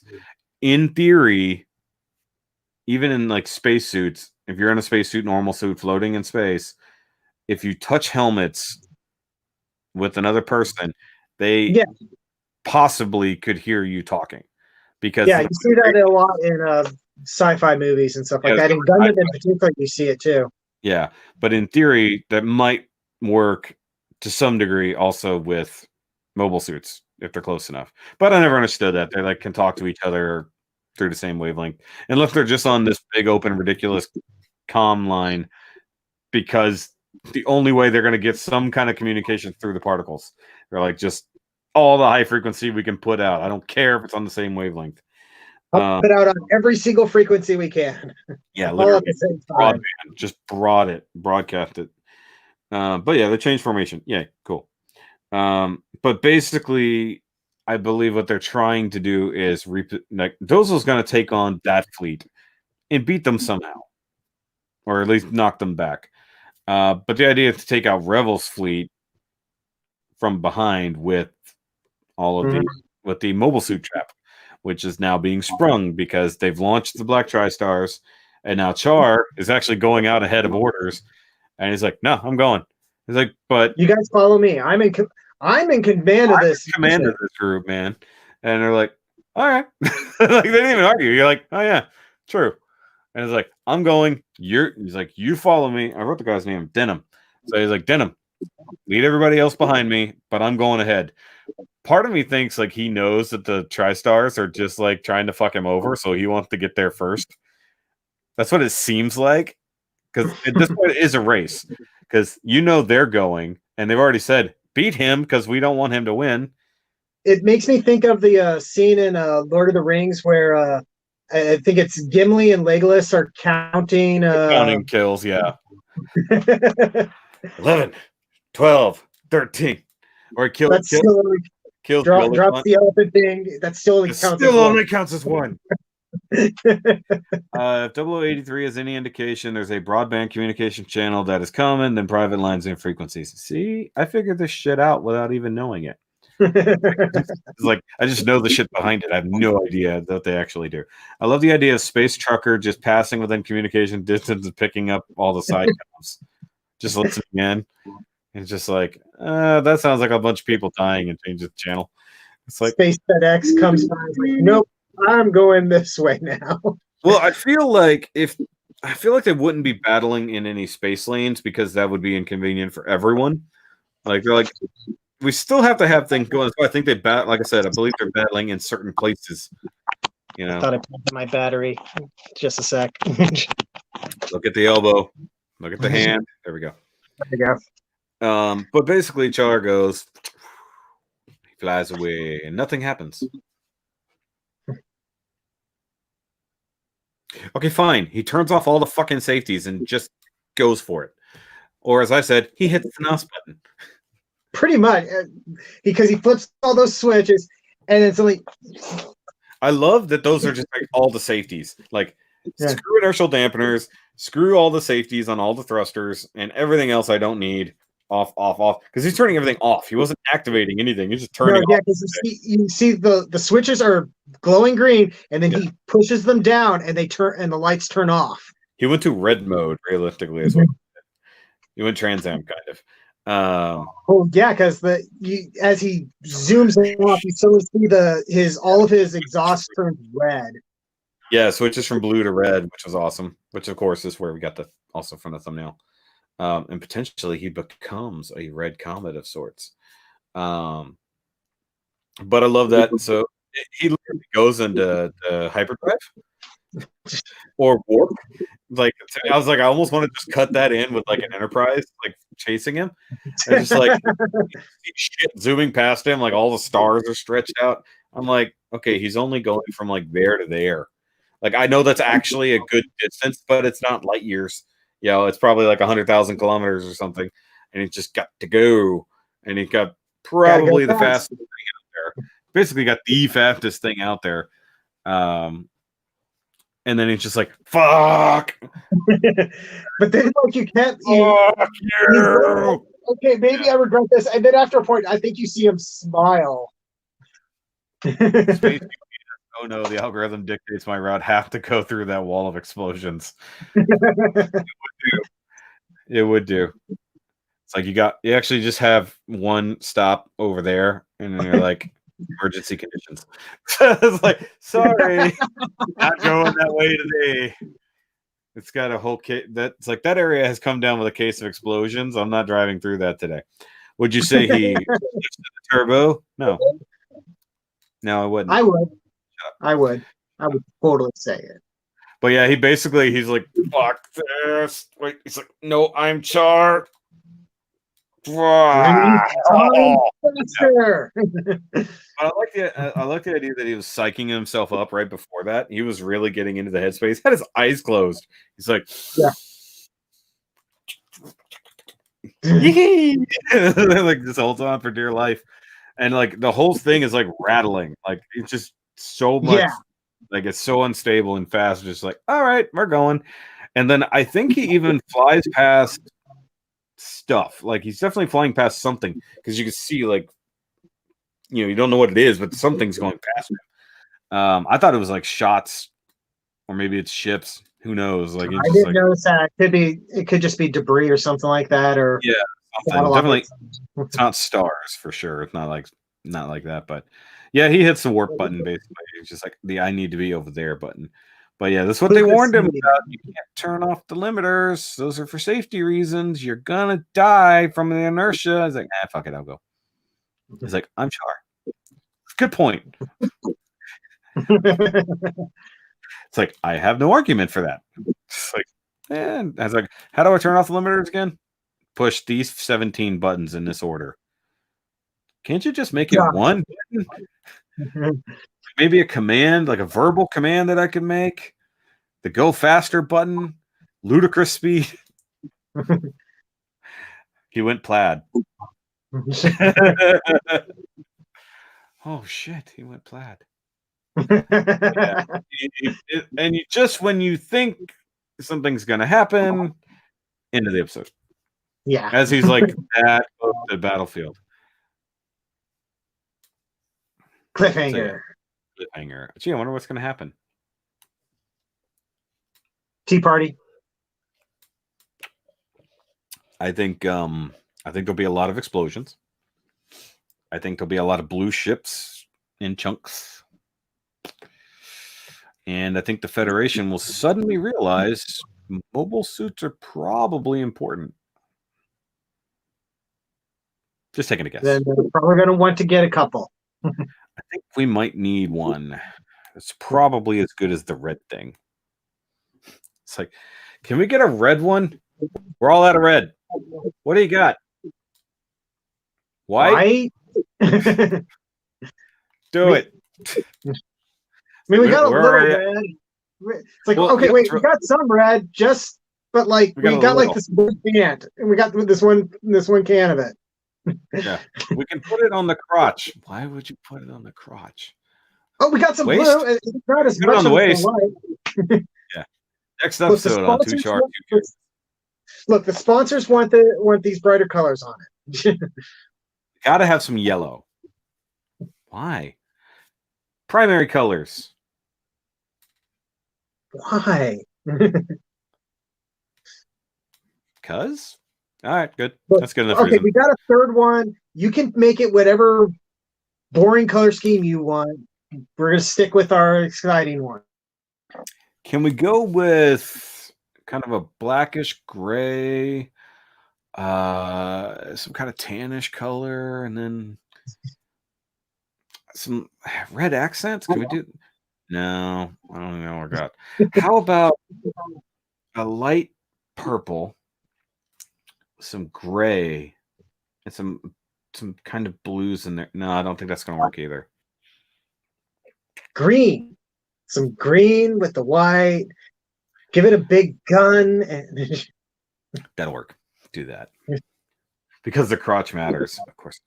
Yeah. And how is it that only recently I discovered that's an escape hatch or a way out of the Gundam? The door is the crotch thing. I didn't know that's what it was for. I know that on the actual model it opens, and I'm like, why does it do that? I never realized that was literally a door.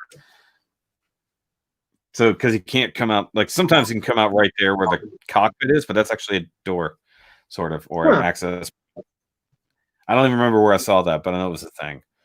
But what really threw me off, so between watching these last couple episodes, I also watched December Sky, which really throws a wrench in it when you're watching Origin. You're like, so wait, when did we get? so when does this happen? Like, not only is like, to my mind, I'm like, wait, this place is destroyed. Wait, when do we get to? No, Io was in this battle at some point, wasn't he? Damn it! I'm crossing all my series. Sorry, Io. It's like it's in continuity if you squint at it. It's kind of a broad stroke thing. I'm used to this kind of stuff with like looking at Transformers and stuff like that. So actually, like it made me realize that I had essentially seen December Sky before. Thunderbolt for anybody not paying attention. Yeah. and I clearly must have fallen asleep during like a chunk of it because like the last section when the real battle happens, I never saw their battle, but I saw what happened after the battle. Huh. So I obviously fell asleep for like 10 minutes when I tried to watch it, which happens a lot to me, to be totally honest. If it's like a Tuesday afternoon after work, there will be those afternoons where I just cannot get through watching something. I will rewatch it like 6 times and never see the whole thing because I keep falling asleep. It's not that Thunderbolt is boring. It's just that, sometimes you're tired. But I think we should have a Thunderbolt discussion at some point since we were kind of having that the other day, and we obviously have slightly differing opinions on the protagonists, so to speak. But see, if we weren't doing the protagonist is not the one behind the Gundam's cockpit. Or is he? But I think if we weren't doing Origin right now, we definitely should do both December Sky and Bandit Flower. I don't know. Throw NT in there too, since we have it. Say what? And throw NT in there since it's I've reviewed NT before. You haven't. I could always watch it again.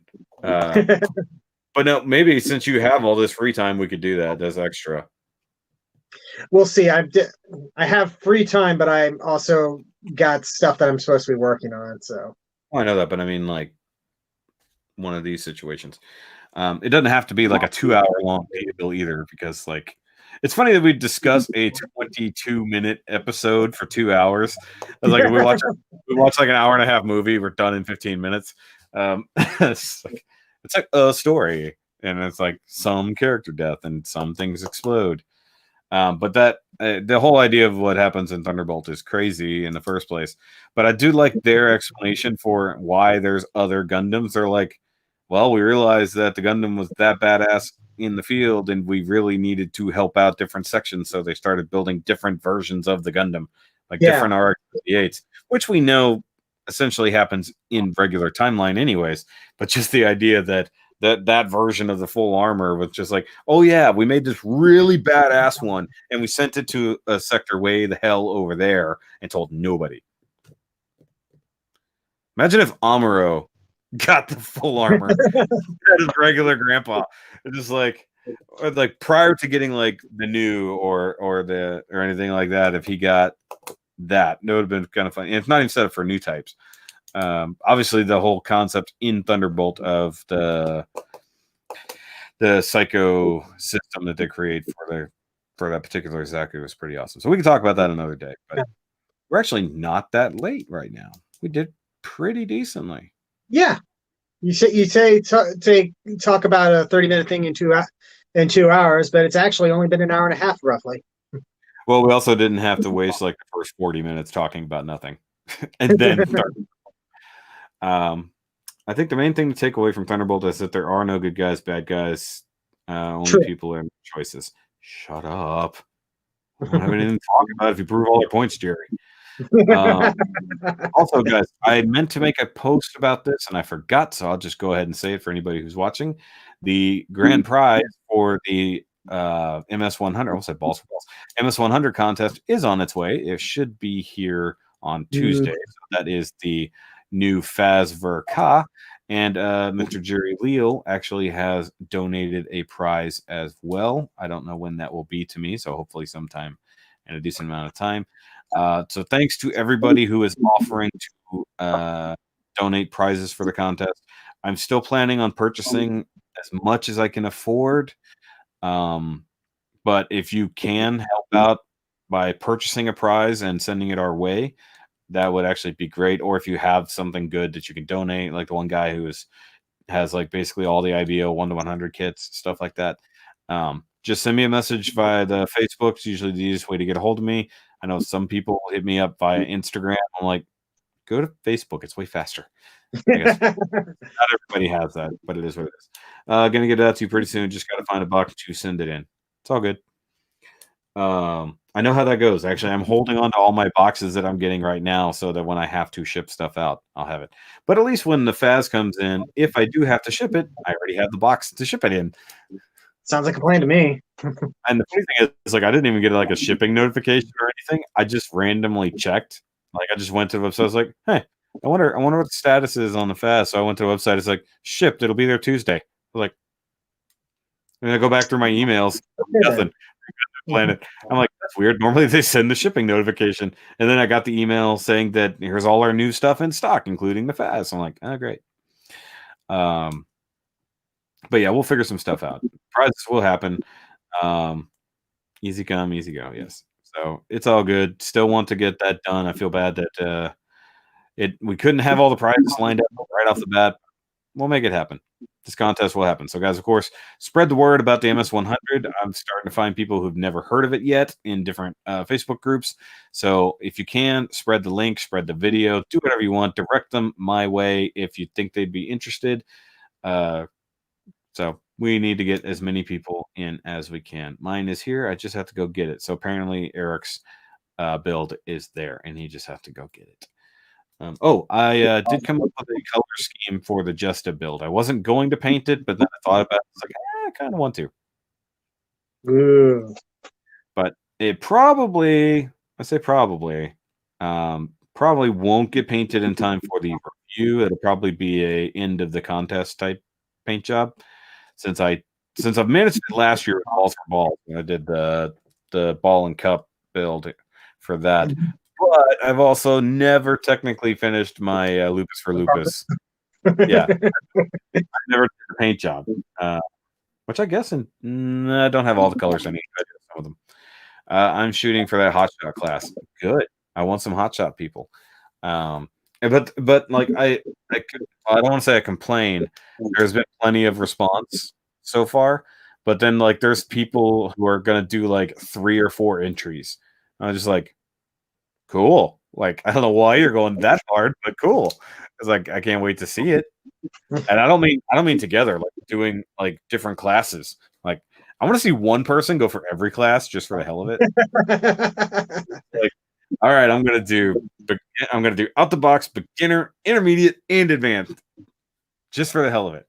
Now, here's a challenge: do them all, but kind of wrap them together at the same time. It's like do the same build, but upgrading. So And then display them all together. Huh? Then display them all together. Yeah. So basically, like have an out the box thing, and then have a beginner thing, and then an intermediate build that also is involving the previous builds. So everything builds onto the next entry. I think that would be neat. I don't know if anybody was planning on doing that, and I just ruined the surprise. But it would be funny if you get to the advanced level and it includes the previous 3 builds in it. I think that'd be fun. I know. I'm hoping to get started on painting this week, provided the weather holds up. Like, I think we basically have. It's supposed to be rainy, but it looked like the weather's shifted or something like that. So we have a cold front coming in that's just going to make it rain a little bit. But I think even the highest chances of rain is like 30%. But basically, same weather we've had, but some pollen will be gone. That'll be nice. Okay, I'm still bummed that I finished my coolest build just prior to the contest announcement. That does suck. Yeah, change it up a little. I did. I guess, as you saw earlier, I guess I never shared the announcement in Model Maker's Boom Hut because I actually searched for my own posts and there was nothing. I was like, how did I not share it in Model Maker's Boom Hut? Because I was actually watching Model Making Guru's live stream this morning for Warhammer while I was working on the weapons rack 1.2. I don't think there are enough MGs in one kit to enter in 4 categories. Just buy 4 of the same kit. Duh. It's like you just buy the 4 and you're saying it doesn't have to be master grade. You can totally pull that off. Actually, I know that Josh Fisher told me what he's going to do with his because he's going for advanced, and he told me what he has planned, and I can't wait to see what he does with it. Actually, I know he's not watching. I should tell him my idea because it could apply to his contest build. Because what he told me he was planning on doing, I was like, that could be a multi-layered entry, like several entries wrapped into one entry in the end. But it would only work at the advanced level because it's the only way you can include multiple builds. I mean, I guess technically intermediate you could have 2 builds together without having a full diorama and have it like ridiculous, but I think that's mostly advanced category. But I'm excited. I really am. I'm tired, but I'm excited. It is what it is. So, guys, nobody else has come back to me with fundraiser ideas. I think one of them should be if we raise a certain amount of money, that mustache goes away. I don't know about that. Charity, Thomas. Charity. It's just the mustache. It can come back. I'm not asking for the ponytail. That you definitely wouldn't do. Mainly because I don't know how well that would come back. My hair's been growing very slowly lately, especially back there. So take hair nail pills. It helps it. Not only does it help it reinforce and get stronger, it does make it grow a little quicker. Ugh, I'm greasy. Can you see all the paint on my fingers? Oh wow. Yeah, that's actually this was holding the thing. So you guys might not actually see the thing I did today because I don't know what's going to happen with it in the future. It may or may not go to somebody else, or I'm going to hold on to it. But so what I did for the if you watched my review Friday, when I painted the weapons rack, I used tape, basically double-sided tape, to the top of a box, and it just went, stuck it down so I could hold it on the thing and it wouldn't move. Except this time when I did that to paint this one, it decided after the base coat, it didn't want to stick anymore. So I'm literally doing this, spraying with one hand, and then it goes it just lets off the tape. So luckily it was warm enough, and I'd heated up the can, so essentially it was flash drying so quickly that it fell, and I managed to catch it with the 2 fingers in the hand that's holding the can. And I'm like I try to get it to stick down, but at this point there's nowhere new for it to stick. And then I go to set it, you've been here, my outdoor space. Yeah. I had the closet out there, so I was setting it in there to kind of dry for a little while, so it wouldn't get covered in pollen. And I wasn't going to bring it in after we just spent all day cleaning the house and disinfecting everything. The wifey went a little nuts this morning, but it's okay. So I set it in there, on top of my other stuff, mostly secure. And as soon as I set it down, it goes to fall again. I'm like, no! So I have to grab it. And luckily, like I said, it mostly flash dried, so I only scraped off some paint, but I didn't leave any fingerprints or anything. And it's not like I grabbed it. I just kind of, hand under it, a couple fingers under it. Not like it weighs a lot. But yeah, that was not fun. And then I had issues after that fact. The thing is primed. It's got a couple layers of paint on it, and I was still having some issues with stuff sticking. And I was like, it's annoying. Chiri Washoki knows I'm way too lazy to do so. He's very lazy, guys. He has until the end of May, and he's going to use every possible minute. I'm debating on the 2 I'm currently building for the contest. May even one of those might get dropped to focus on the other. See? But for those of you who are stuck at home for long periods of time in the near future, may as well work on your content build. Yeah. Make the best of a bad situation. Yeah, that's all the memes right now. It's like self-imposed quarantine. You mean the backlog cleaning? Which is what I'm not locked in or anything like that, but I just need to get back to work on stuff. I'm having fun scratch building stuff. And that second one actually went so quick since I already had the plans and measurements and everything like that. And I did actually streamline the build, although I wasted a bit of material because I clearly forgot how I built the first one. So I wasted. I have a bunch of cutoff bits that would have sufficed for other things, so I ended up with extra material. at the end. So I streamlined the build, but then I also screwed up. I got ahead of myself, and I forgot to put the in-between support for the A-frame in first, and then I put the upright supports. And I'm like, that's not how you keep things square.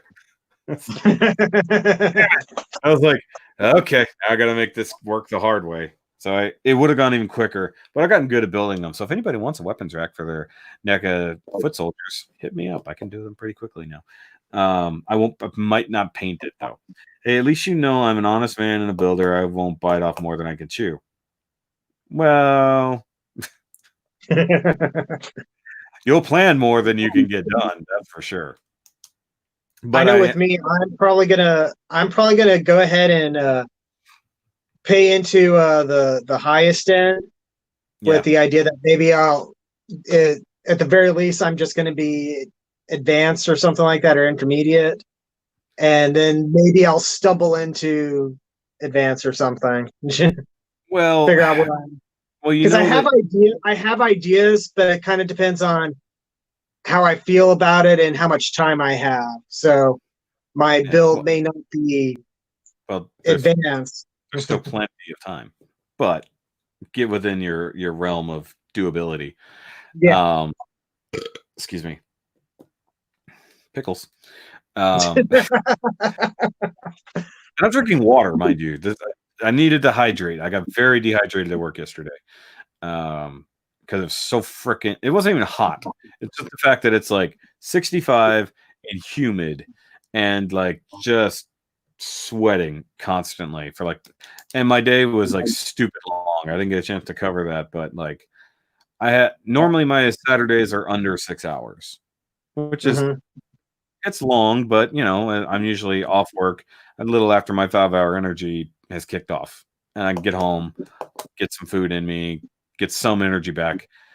No, this was an 8.5-hour Saturday because planes were massively delayed due to certain situations. Yeah. I'm shooting for high intermediate, low advanced. Okay. High intermediate, low advanced is hot shot, which means that you're shooting for hot shot, which means you got to enter the intermediate. It's not like you go for advanced and get dropped into hot shot, because that's horse shit. You're like, you're not good enough to compete, so we're going to bump you down.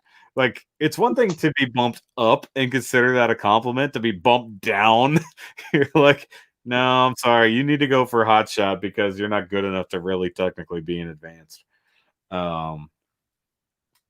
I mean, that's fine. I'm not going to fault anybody for wanting to shoot at the high end of intermediate, because you're not necessarily going to get too advanced. I don't know. Maybe that should be part of the hot shot thing. But I mean, is that no? Because I feel like that's making the people at the bottom end work too hard.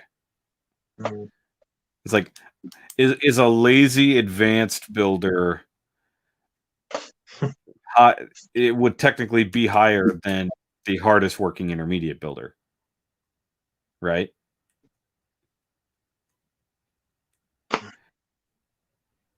Looks like I'm about to get locked in the house. Time to finish my backlog. Looking at my unbuilt RG Zeta White Unicorn. Yep, it's gonna be tough. That's his only backlog. It's like, I just have the one kit. That sucks. I've got lots of kits. It's like, yeah. I'm not gonna lie. I've been lazy this year. Like, I've been doing, and you've seen, I'm doing a lot more random custom builds than I am my stuff for review. That's like, kind of where I'm at too, because a lot of what I've been posting has been either the like basically build logs, or stuff with the with my customs and stuff like that. Fucking Jerry. Right.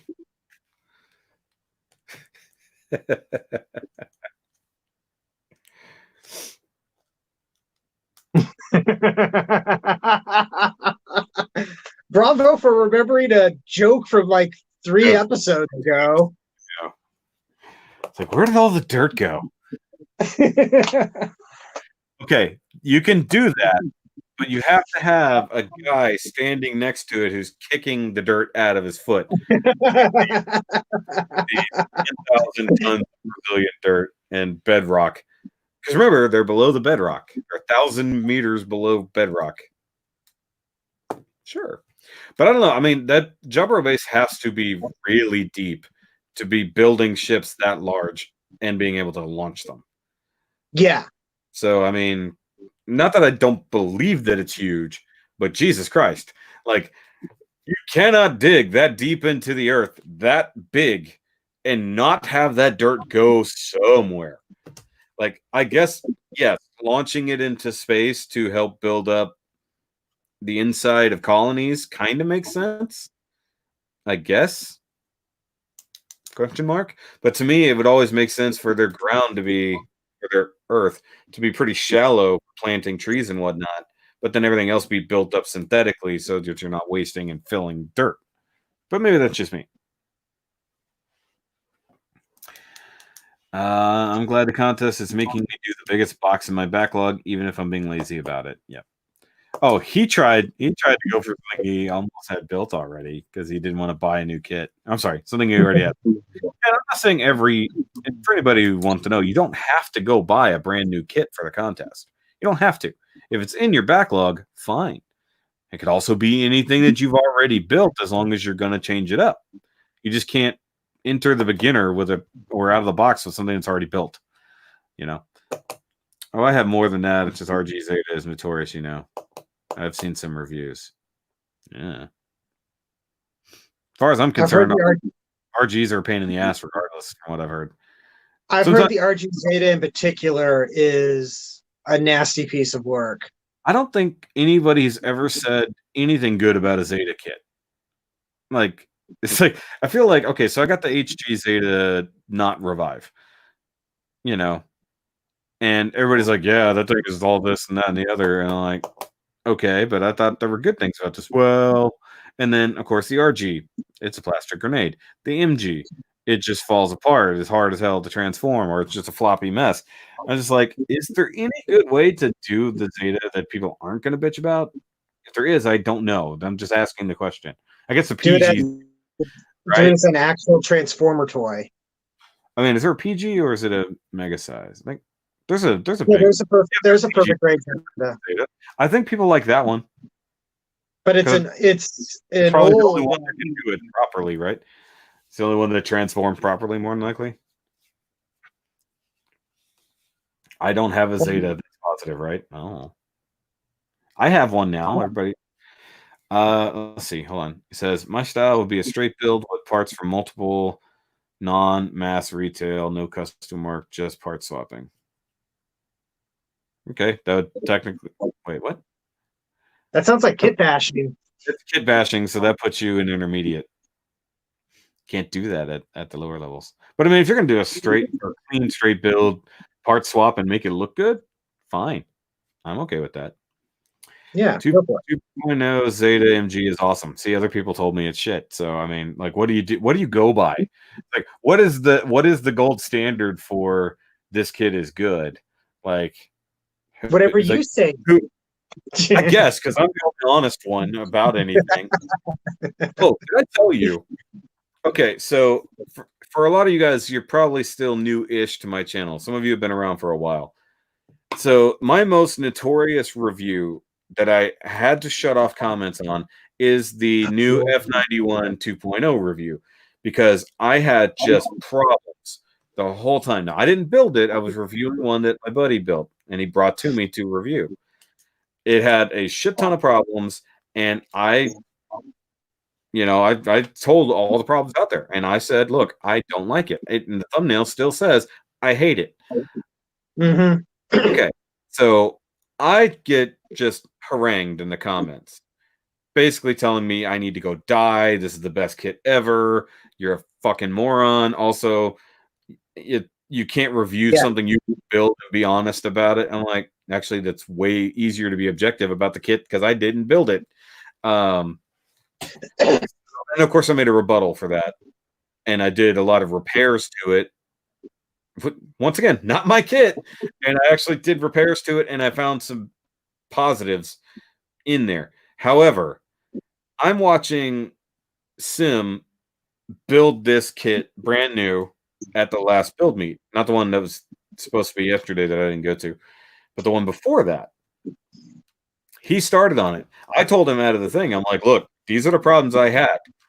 Let's see if you have them. Lo and behold, as he's building the damn thing, he is having the exact same problems. So it's like, it wasn't just that one kit.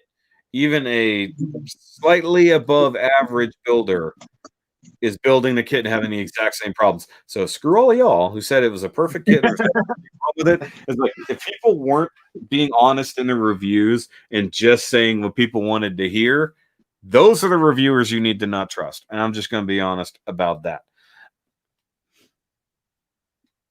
I remember that one is worse than my Providence review. Your Providence review was hectic because it was just a pain in the ass. It wasn't falling apart in our hands.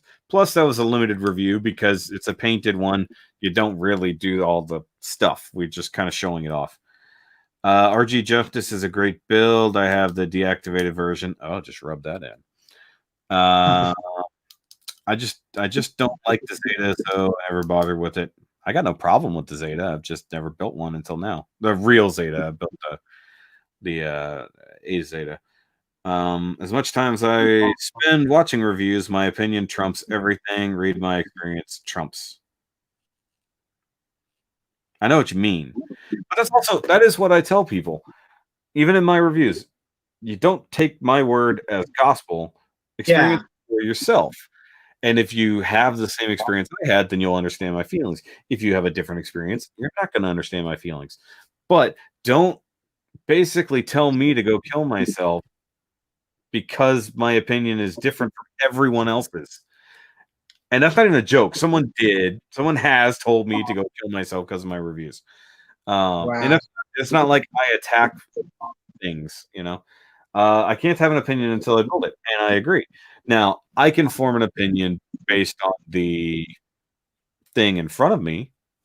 You know, I'm still handling it. I'm still using it. I just couldn't give an opinion on the build. So that's why I always, whenever I do a review, I review it as, okay, here's all its functionality. And then also, how was the build? Also, when I do my end of the year list, that goes in there. Was it a fun build? Was it a good build? You know? Mm-hmm. And if I don't build it, then I can't have that side, but I can still review the kit from that point on. So there's still a logical thing there. So, and what's the difference between that and reviewing an action figure? You're going to look over the same stuff, except you didn't build that. Yeah. You know? My experience with the kit is what counts. Your mileage may vary, like MGO says. That's entirely true. But if I get upset and I'm honest about my experience with the kit, then you shouldn't be mad at me for that experience. I'm just going to tell you to go see if you have it. And then when I literally watch someone else have that experience, I'm like, wow. So like the backpack part, you know, the thruster backpack that's all like sandwiched together and has all the clear bits for the lights to come out. He's literally having it fall apart in his hands the exact same way. So that wedge shape was working against itself, where it's actually when you're putting stuff together and moving it, it just goes bloop and it pops out the parts. Exactly what happened to me in the middle of the review. Wow. And I'm like, that's just a faulty design. Like I told him, I was like, dude, just glue it. Like right now, just glue it in place. It's never gonna matter. Just go ahead and cement it in place. It doesn't have to move or come off or anything. Just pop it in there. Let's see here. It's like if you got an early IBO unicorn kit, it's going to be better than as soon as it says reprints because the molds are worn out later. Yeah, mold degradation does happen. And everyone's going to have a different experience. Yeah, I mean, that's true. But the funny part is with IBO kits, some of them got better over time, even though they were using the same inner frame and stuff like that. Like with the region lays. I actually liked the later region lays releases versus the original one. And then there's some IBO Gundams that were slightly more solid down the line, whereas some of the first build ones are actually falling apart now, barely standing on their own. Let's see here. So, oh, dude, that's way too toxic. These are kits, thus a hobby. There's no need for that level of negativity. Yeah, but it's also a collector community, and people are nuts like that. Like Transformers. Oh, I don't get. I just put that up there on the screen to change it. Yeah, the Dude, Transformers fan community is troublesome at best. they're like Yeah. there's certain communities that I left because they were so toxic. I still poke around and stuff like that, but I've haven't been super active in Transformers fandom, at least like boards and stuff like that, mainly because it's like you said, it's toxic, or at the very least, they can be very cliquey in a sense. So, like, if you were there from the very beginning, good luck trying to have a conversation with somebody. You're just this random nobody. Nobody's going to necessarily pay attention to you. Yeah, and if you're somebody who's moderate and actually doesn't pick a side in things, then you're even worse off. Yeah. Yeah. I make no bones about the fact that I'm fairly lax about things. I don't let myself have very many hardline fanboy things. Yeah. And I tend to see the good and fun and just about everything. So it makes my reviews a little bit maybe overly positive to some people. But I have had things where I've said, it's like, oh yeah, and I don't care for what this did and how this works, and oh, this is falling apart in my hand. Yada yada. What do we got now? It says, I know with the later IBO kits, they designed the armor to bolster some of the areas where the frame was weaker, like on the Astaroth, the chest armor locked the chest in place. Yeah.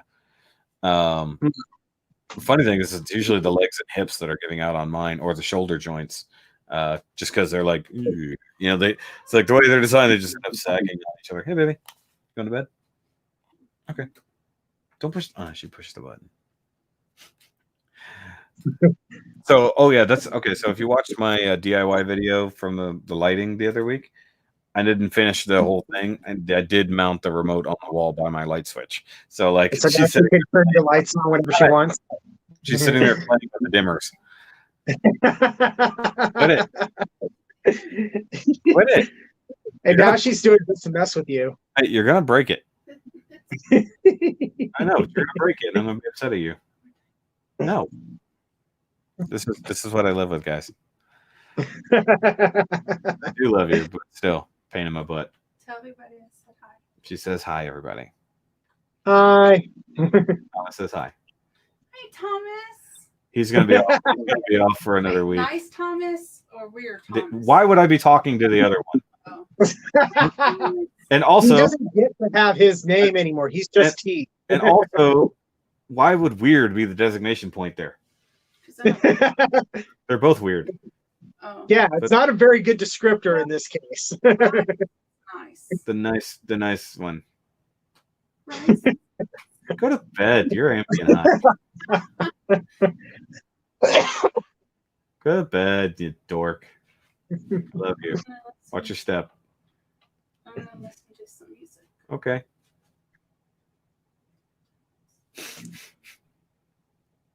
Go. Oh. Go. Because I love Ep10. They can hear you. So. Okay, I'll let you do your nerd thing. Go to bed, baby. Gotta force her to go to bed, or she won't get up in time for work. Anyways, what was I saying before that? Back to the Transformers guys, like the TFW forums. Part of me wants to, but then so I listened to Bobby Skullface's Nerd Rage Radio on the weekends, and somebody started up a thread specifically like about him, like very recently, and it got up to like 13 pages. People just talking about his reviews and like criticizing him and stuff like that. And he's like, yeah, I can't read that stuff. It's like, I talked to him the other day and he's like, man, I can't even look at real comments anymore because like the negativity just eats at me.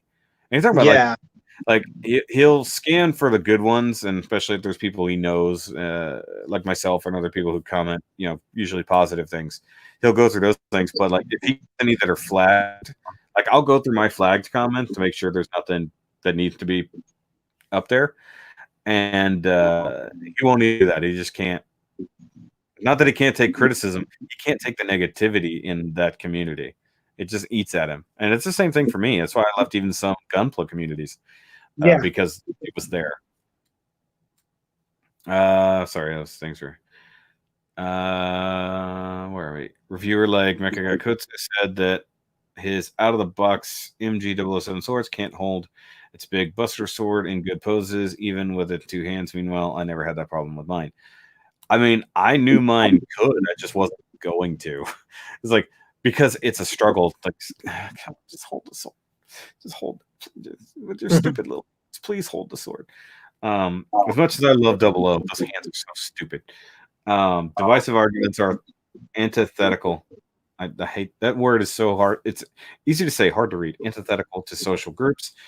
Hi, Miss Shoki. I'm mad. You're mad. We're all mad. Yes. To be fair, he handles his kids like a gorilla handles a child that fell into his enclosure. Oh God. I can't say that I watch his reviews. I was subscribed to him for a while, but just out of support. But I don't think I've ever once watched a Mecha Gaikotsu review. I don't know what his style is, and I just know that for the longest time, Crow saw him as a rival to try to catch up to and beat. And while his numbers grew and everything, of course, I don't know that he's still even remotely close, but he was like, trying to remember which one Mecha Gaikotsu is, because there's so many of us out there. He's one of the bigger. A lot of them have very similar styles. And names that, at least in my head, he's got his thumbnails are usually like up close of like the face and chest, and like usually black background and like neon stuff, and he has a certain like skull and he's the one that he does the different different tiers or something like that. The like bronze, gold, bronze, silver, gold, Gundarium tiers or something, right? Maybe. I don't know. Are those his Patreon levels? No, it's like he on certain kits he'll like give them a ranking. Oh, I have no idea. I've never watched this stuff. But he's been around for so long, and of course has access to things and probably sponsors and whatnot. But it is what it is. The shake test. I just don't do that, but I could like shake something and see how solid it is or what falls off. Let's see. The inflammatory comments can be so bad you'd think it was the internet. Let's talk about comments just for a brief second from our perspective as YouTube peoples. The comment section has been really empty lately, with the exception of bots. Yeah. I know you guys are usually my regulars here for the live streams, but there was normally like a set group of people who would comment on most videos I posted. Now, I don't know if it's just because I've been away from Gunpla stuff for the most part, and that's why the comments have died down. But even on your side, I think your comments have gone down, but the bots have gone up. Yeah, and I like just today I got one from. I was like, it looked like a normal comment at first. Just from a weird name, it's like Canadian comedian or something Canadian like comedian. That. What was funny about that is like a legit big channel. Like if you clicked on it, it's like a big channel, like 150,000 subscribers. But I think it's probably like a corporate thing. I think it was music and other things like that. I don't remember, but like I looked at it, and like, one, there's no reason for this person to be watching my comment or content, and two, the comments are always, "Hey, love the comment, love the thing," or it's always the same type of comment. Yeah, and I tried to. So like I'm looking on I think it's the YouTube Studio thing, and I click on it, and then it says this comment is no longer available, and I'm like, oh, okay, that one left 3 comments on the same video. I think it realized they were getting deleted and then kept trying. which to me represented it might have been a person, but it's just like it's like the system is catching these comments and flagging them. We're not doing that, and then deleting accounts right and left too of these bots. And then Okay, of course there's those trap whatever ones, right? yeah. Okay, so it says his review. Hold on. He has Gundarium, Gold, Silver, Bronze, and Brown tiers. So Yes. yeah, you're right. Okay. That is the person I'm thinking of then. Okay. Yeah, and then Hida says that it can best be described as vigorous. Gaikutsu's reviewers, I assume he's means. Okay, hold on. Gaikutsu reviewers are like fast junk food. Content-wise, it's not healthy and his builds are sloppy, but it's consistently coming fast and funny, I guess. Okay, that's true. He's got personality. I guess that's that. I mean, like, I guess that's why Jobby is, as big as he is, too. Lots of personality and humor. I'm more humorous than I used to be at some time, but I am also not putting out reviews constantly like I used to be. So I guess I need to start reviewing shit again. Like, I don't know, tomorrow. One of my goals for me is to start during this basically week off is like try to get a review recorded every day or something. That way I have a bunch kind of in the can, as it were, ready to be edited and kicked out the door. Yeah. Well, you got to think. So in my beginning days, when I was just basically going through my collection, right? So I wasn't having to build hardly anything new. I'm just putting it on the screen to change it. So when I wasn't building anything new, I'm just reviewing the 200 I already had done. I could do 5 or 6 reviews a day and spend the rest of the week editing. That's also why I streamlined my editing process so I could just pump them out. Basically, just waiting on the computer at that point. That's why I really want a rendering computer so I can keep editing while I'm rendering. Right. I just want a good like gaming PC to render for me. Just set it off to the side, and that's all it does. It's the only thing on it. It's just my editing software, just the output.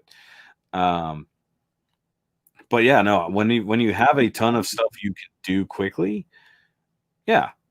But then like Double October really burns me out because half the time I'm building 19 builds in a week and trying to review them the next week and get them edited out so that I can get them out on a schedule. Yeah. It's nice to have a buttload of stuff in the can, like you said.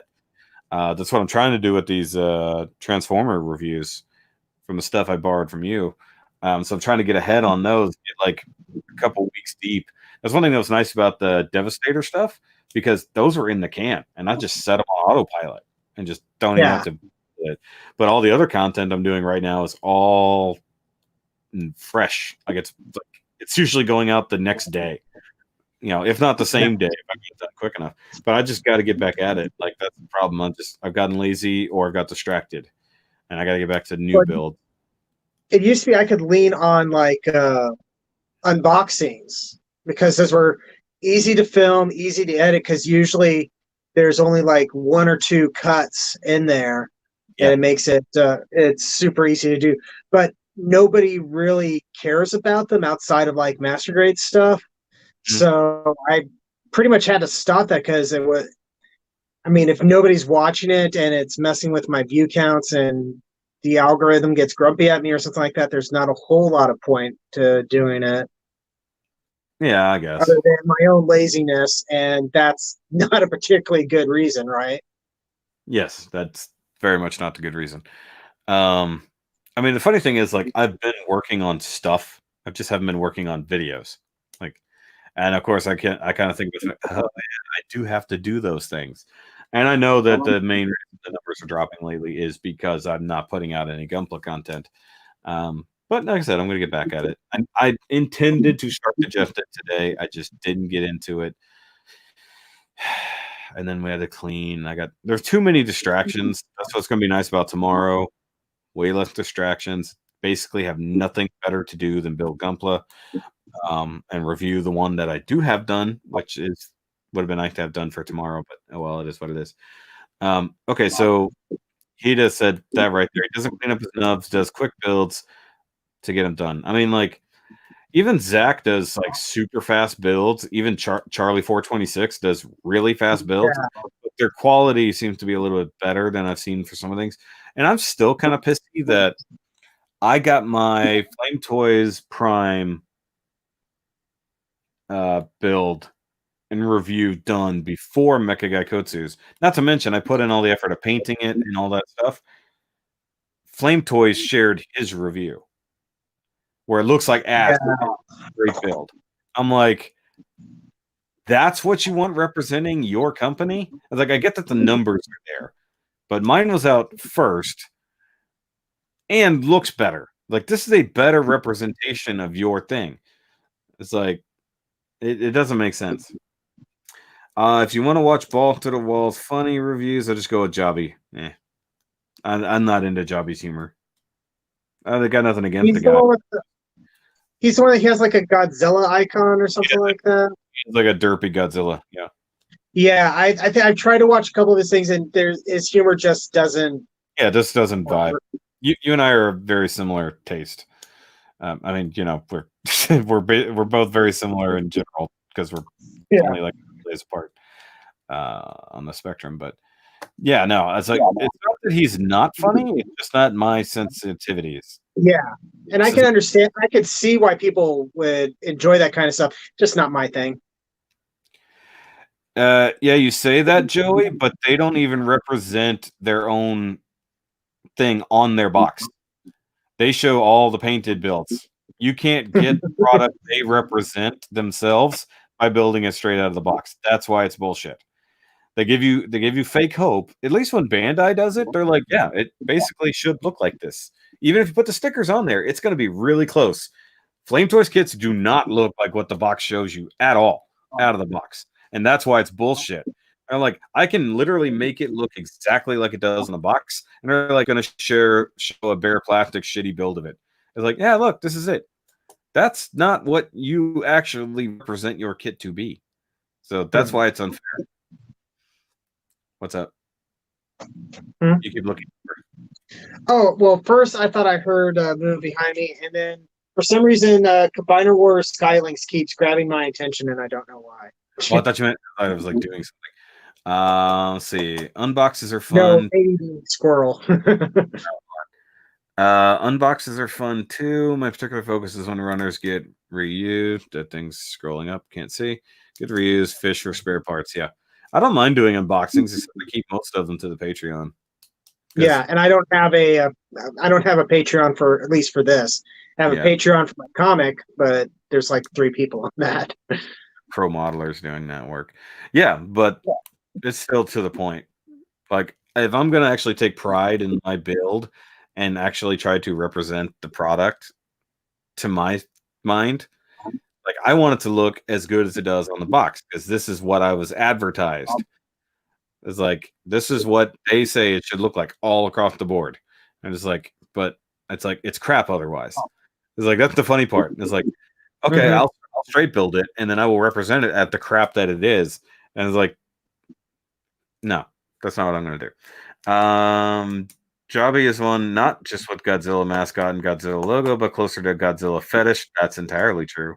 For a couple things, his alleged depression has a gimmick. He abuses his alleged depression as a gimmick. Okay, sorry, I read that wrong. Yeah, YouTubers can do that. They're like, yeah, there's a lot of that. It's like, when you actually are depressed, it's hard to share it because people won't believe you because there's so many fake users out there. Type V3 was also a good reviewer, especially the way he presented his objects, but he's gone now doing his IRL things. Yeah, Type V3, I think I was subscribed to it for a while. I was subscribed to Prime 92 for a long time as well. It's doing reviews, but time. Yep, agree about V3. Yep. I don't know. I try to be honest. I try to show off my stuff. I show off what interests me, and then if I put more effort into it to like try to show normal people what little effort can be done to actually make something look awesome, or how it should look on the box. The same thing with Bandai. It's like, if I'm going to do these tiny details so that it looks like it does on the box, I'm going to tell you how to do that, because you're going to have that depression of, well, shit, I can't make it look like that. And be like, yeah, you can. Look, stupid paintbrush, this one color gray, it looks like that. It's kind of like how with I guess they're technically Rodimus's reviews of the Astaroth and Florus or Flowers. yeah, that one. My phone just died. I've been watching. I forgot I've been sitting here actually watching the stream, so to speak. those got all painted up and with extra details and stuff like that. Particularly Pharos too, because you would have to use those giant stickers on the guns, and I was looking at it, I was like, no, I'm not doing that. I absolutely refuse.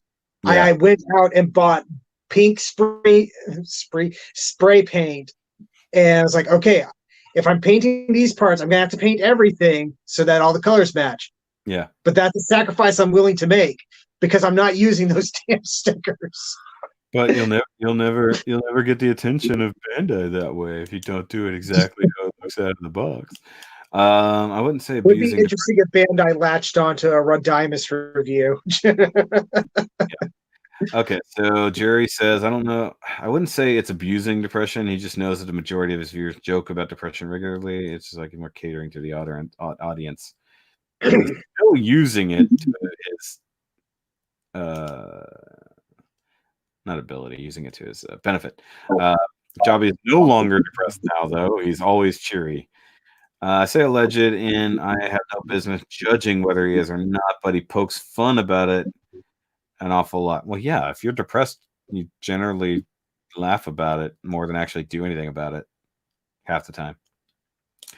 Do any of you have real experience with long-term clinical depression? How often those who suffer cover up with humor and in the life of the party when they're in public or on video? Yes, I was deeply depressed for about 9 years. Yeah. I still have bouts every now and then.